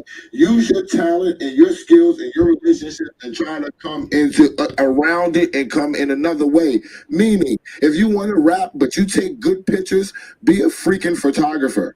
There you go. What did Jim Jones do? Jim Jones wasn't a rapper. He was a video director. He wasn't even a video director. Jim Jones was his man. You know what I'm saying? Jim Jones was like, I'm not just going to be a nigga man. I'm right here. I can circumvent all of this shit. I'm gonna shoot videos. Jim Jones was in Rockefeller office with a mic in the inbox recording, and people was laughing at him. Wow. But what did he do? He circumvented his rap career. Yes. He parlayed it. He used relationships. He saw the swag. He saw how people work the business, and he took that and made that his own. If you can't get in this business this way, use your talent and your skills and your relationships and try to come into around it and come in another way. That right there, that's Esso right there. The guy talking right there.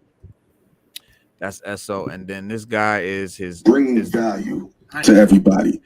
I've always been around people that's always asking, but never offering anything. I needed something from the Breakfast Club. I needed something from Charlamagne and Angela Yee. They've done a lot for me. But one day I just was like, yo, LeVar Ball came into town. I said, hey, I got LeVar Ball for y'all. Boom, here you go. So whenever I'm asking, I'm always offering. A lot of times people feel like, hey, I don't got money. I don't got anything to offer. Think deep inside your fucking soul. You might have something that someone needs. If you can supply people's needs, it will always be a necessity for you to be around. People understand the middleman, the problem solver, is one that always stays around. They always have great relationships, and people always want to be within their presence. If you have nothing to offer anybody, you're always the one asking, bringing value. That's facts. That's facts right there. You know, that's like in this podcast game that we're in, Stu. It's all about helping each other. It's all about Slade watch these guys all the time. I'm telling you, bro, they be coming with that wisdom, bro. But yeah, Slade, so you know who they are. They'll be on Friday. But yeah, bro, they, you know, be in that. Let me see, can I get another joint? But yeah, man, I don't know. It's just a lot, man. It's a lot of different. No, you're right. You're right. We don't get it. You do, because you gotta, like, he's right. People in the in the 90s we had talk shows. So you had like Oprah. She had everybody be on Oprah's talk, or Arsenio Hall. Everybody be on it. And now the content, the form is different. I mean, the content is the same, but the platform is different. Right. And if you can offer somebody, you know what I'm saying, something to help them out, for somebody to be on their show, like do it. Like, you know what I mean? Like, help each other out. Like, remember we had Juice on the show. You know what I mean? Juice said the same thing. Like, you know, help each other out. Like, everybody got to stop thinking it's all about them. He said it live here on Sixth Element. Yeah, I mean, take it a step further. I know Juice personally. Sixth Element itself is here because DJ Tiger from Full Blast Radio did me a solid, and basically we started the show talking about comic books and hip hop on his channel, and we got the show, we got the momentum going, and then it was like, okay, now it's going, let's move it over to your channel. We moved over to my channel, got it rolling, and then you know what I'm saying, then he kind of took a back seat, you came in, and we kept it rolling, man. But if it wasn't for that leg up or that help from another podcaster, I cannot not mention Al Mega, you know what I'm saying? Comic Crusaders giving me the game, StreamYard, all of this stuff, you know, making all of this possible. So it's really hard to do any of this stuff, man, without some sort of help, some sort of support, you know what I'm saying, from other anything in the game, right? Other people in the game, and all of that. But I mean, right now, a lot of people don't want to work a regular job. This is good. They don't want to drive a bus, none of that. They want to be in this space to give out their ideas, their thought process, to make money and live this lifestyle. What is the success blueprint for them? What lifestyle? That's the thing. A lot of people want to show up on a mic and talk and make all the money. And it's just like, so you want to make money, but you just want to show up. Yes, they do. And they feel like, yo, I'm a star. Yeah. I feel like where a lot of people may come in this space and want to be a star, that don't make you a boss. Being a star and sitting on a mic doesn't make you a boss. There's a lot of people that sit on these mics and talk about business and don't know a lick of fucking business. They don't know how to fucking work with people. They don't know how to really lead whoever's amongst their team. Or when you sit in a podcast space, none of my shows am I the only voice, right? So now I have to figure out how to compromise and work with. Right now, a lot of people don't want to work. I'm telling you, bro, people don't understand, man. I hear that shit all the time. I'm a star. I deserve to be this or that. It's like, come on, bro. That sense of entitlement is not gonna get you anywhere. It's good to have competence and all, all of that, but going around acting like some people owe you, somebody owes you something or whatever, man, it's just it's immature. You got to grow out of that. It's immature. Exactly. It's lame. You got to grow out of that, man. Yeah. You do. But, yeah. Stu, you'll like this one. The only problem that I've ever had with drill music, which is not a big problem, I hate that they don't rhyme on beat. If you're gonna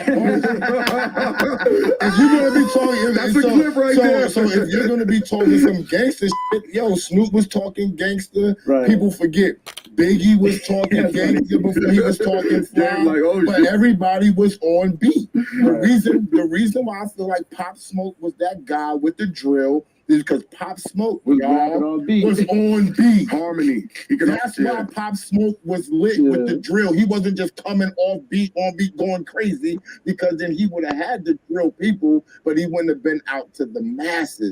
Just do it on beat. That's it. Right. That's my only problem with it. Only problem that I've ever had with. Not my only problem with it, but that's the big one. That's the big one. You heard him, Stu? Yeah, I heard. He right. You got to be on beat. I mean, everybody around on beat. You must be getting ready for work right now. For me? Yeah. I'm doing a little something. I'm just getting everything prepared, but all right. I know you still going. Man.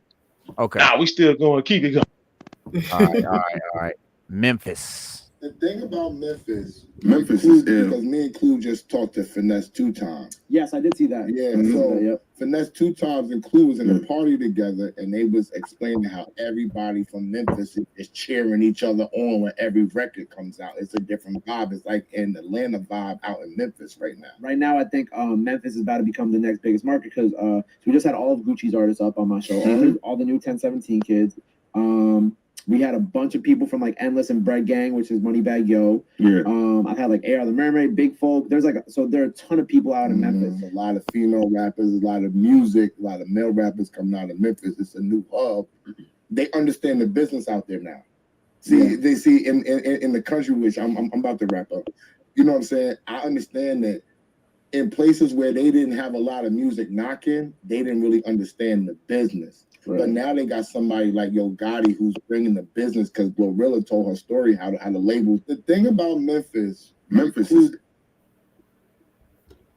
you know, the biggest thing about that is like too many like artists don't support each other, you know, like especially local artists, you know, supporting each other, coming out, you know, and right. that's big, man. For that's what they're doing though, is that vibe of you know, if somebody from my town comes out, hell yeah, give them all the props in the world because they putting us on the map. Like you don't have to hate on nobody, man, just to do you. You know, that's the biggest, that's the shit I hate the most, man. People think they gotta hate on somebody just to do them, or they feel like they gotta put somebody down so that they can feel up, you know, or they feel they must have to stand on somebody to feel tall. You know what I mean? It's like I don't have to stand on nobody's head to feel tall. Yeah, that's part of the industry. They pit everyone against each other. So right, exactly. Yeah, they do. But Memphis. But remember, I said was it last week or the week before we talked about 3-6, and I was like, people don't give them the props that they do, and that's where they're from. Right. They're from out of Memphis, and they really exploded on the rap scene with no help. And that's the thing with Memphis. Now it's probably about to come again. And I guarantee you somebody from 3-6 is behind a lot of it. Or some. And I'm glad because they put out some dope music, bro. And nobody recognizes them. Nobody acknowledges them. That's why they came out that last album that was called The Most Known Unknown. Because that's exactly what they were. Right. And Memphis got some dope artists, man. They got some dope lyricists, dope artists. I mean, they got a good hip hop vibe. And the one thing about Memphis is they got their own style, their own sound. And I like that. Yeah. Yeah. Well, let's see what they have to say about comic stuff. Here we go.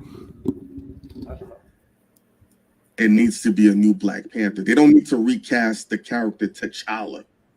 That's immortalized, but somebody else should take the mantle. And I said this to you, Esso. They should resurrect my baby. No. Immediate no, but let me hear what he has to say. Yeah, I know, but in that universe, they can't do that. The only way they could bring T'Challa back is if they were dead the whole universe, chill for a lot of years, and then because Judge Boseman didn't realize T'Challa's not dead. Thank you. Exactly.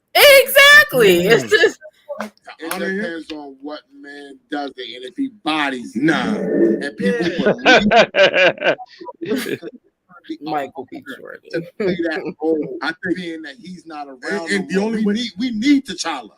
No, we need Black Panther. No. We need both. No, it's not one without the other. You can't just divorce these two people. Yeah. I mean, I understand where Hynaken's coming from, you know, about that, but nah, Esso is right, man. You can recast T'Challa.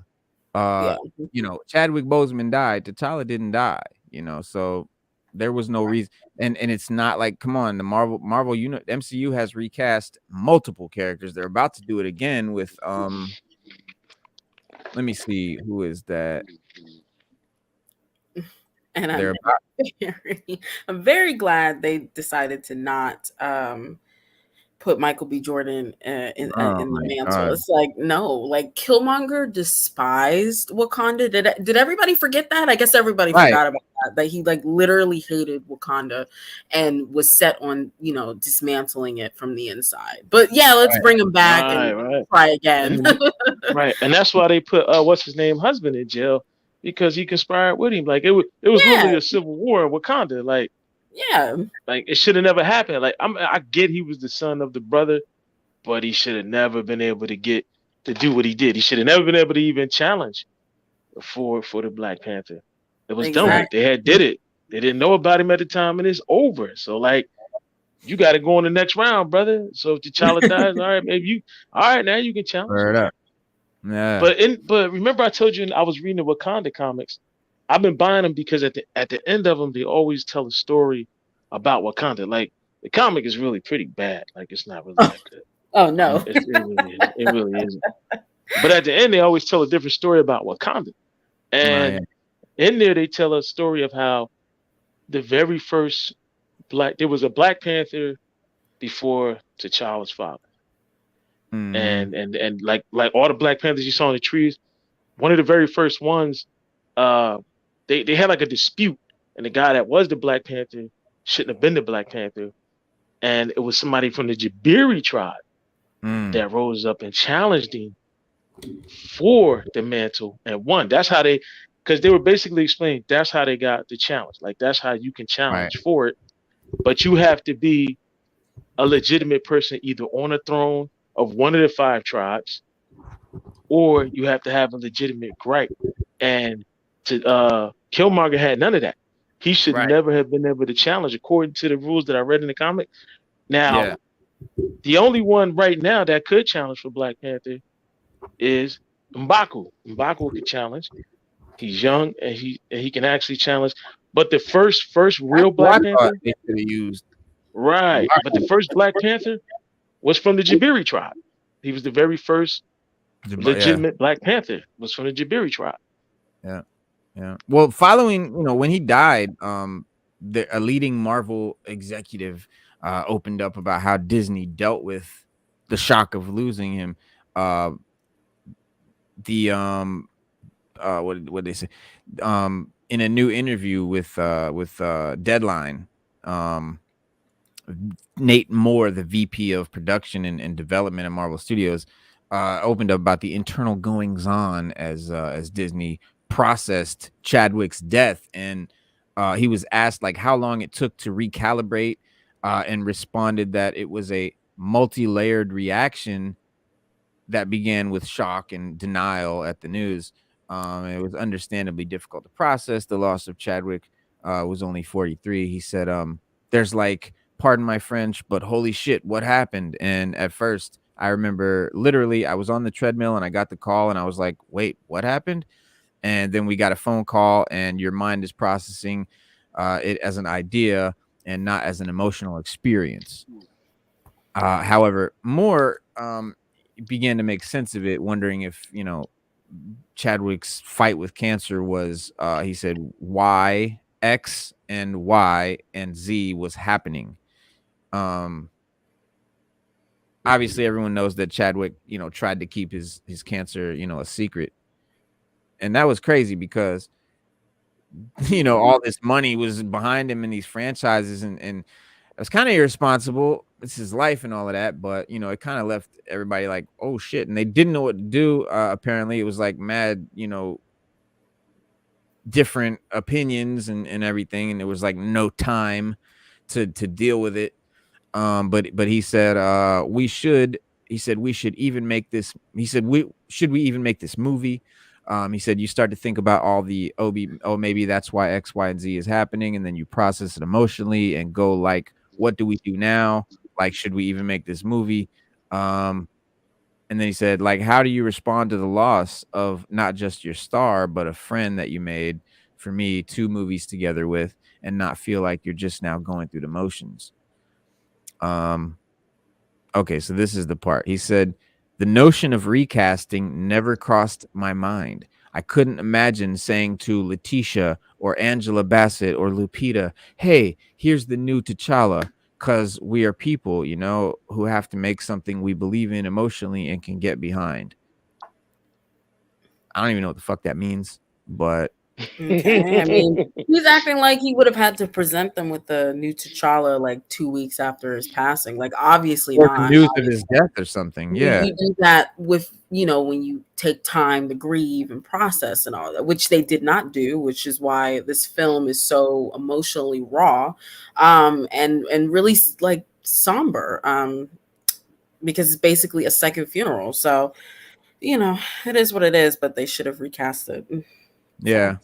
And then and this is interesting. He said, I've said this and it's true. Disney never said you have to make the movie, so figure it out. They said, well, if you don't have to, don't make the movie. If you guys don't want to make the movie, please don't make the movie on our account.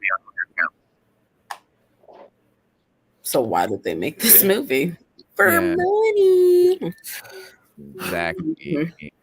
Exactly. Yeah, it's not like Marvel needed the money or Disney. Yeah. Plus, they were having a lot of misses in that this last year, phase 4. So we'd have been okay. Listen, we'd have been okay with the one movie, and then you could have waited a couple of years, bought out another one, and just recasted the whole thing. Yeah, right. Just started all. I mean, you didn't have to tell an origin story. You could have just moved on. Nobody would have cared. No. Right. Yep, even if you would have just recast it, the only people that cared was Hollywood, the directors, and the people that worked on the film. They were the only ones that really cared. That took it deep. Right. Right. And we get it. We still holding on. But Christopher Reeves still holding on. Like nobody held on to Christopher Reeves. Christopher Reeves got into that accident on the horse at the peak of his career as Superman. Yeah, I agree, Norman. I think it's time for a reboot. Yeah, yep. I think after Endgame, we should have just had like a real, like, serious reboot. And they tried to do that, but not really. So it's just kind of floundering right now. So yeah. They just wanted to keep this big, long, giant universe connected and one cohesive story, but it's too much. Like the whole thing with Kang, that could be just, just a new fresh start, new fresh villain. But it's not really like that. So especially the state of it's hard to plan like decade-long plans when you don't even know what's going to happen in the country. Right. I mean, we just had a pandemic. I mean, fucking who knows, man? Global warming. I mean, there's all kind of. You can't just depend that all this shit's going to happen. So yeah, I wish they would just make the. But yeah, get rid of all the old actors. Well, Norman, I agree, hardcore. But I know, but I don't. Everybody. I don't like that they're giving us all these young kid actors like that. I don't want like all these teenagers and 20-somethings. That's the young Avengers and all that. Just like I would rather just see the adult characters doing what they do, but it doesn't have to be the same actors, by any means. It's not like there's not other people that could easily play any of these roles. None of these roles do I say like, oh, I just couldn't see that role if it wasn't such and such, except maybe Samuel, but even Robert Downey Jr. Someone could have been, but it is what it is, man. But listen, guys, I know Stu, you got to get to work. Sada, you got to cook dinner. Oh, I got to get to the store. And then so Friday, guys, everybody come back Friday at noon. So not just Saturday, we'll be back Friday. And then, of course, we'll be back Saturday and Monday and Wednesday. Of course, still going to do Monday, Wednesday, Saturday, 6:30 every week. But this Friday, it's a special Friday the 13th, 12 noon. Get up early, set your alarm, set your calendars. Bring your friends, tell your family, everybody. We need to get as much people in here as we can. And so we'll see you guys then, man. And please leave us a comment in the comment section tonight. Peace. Bye-bye. Peace. See y'all Friday. Peace.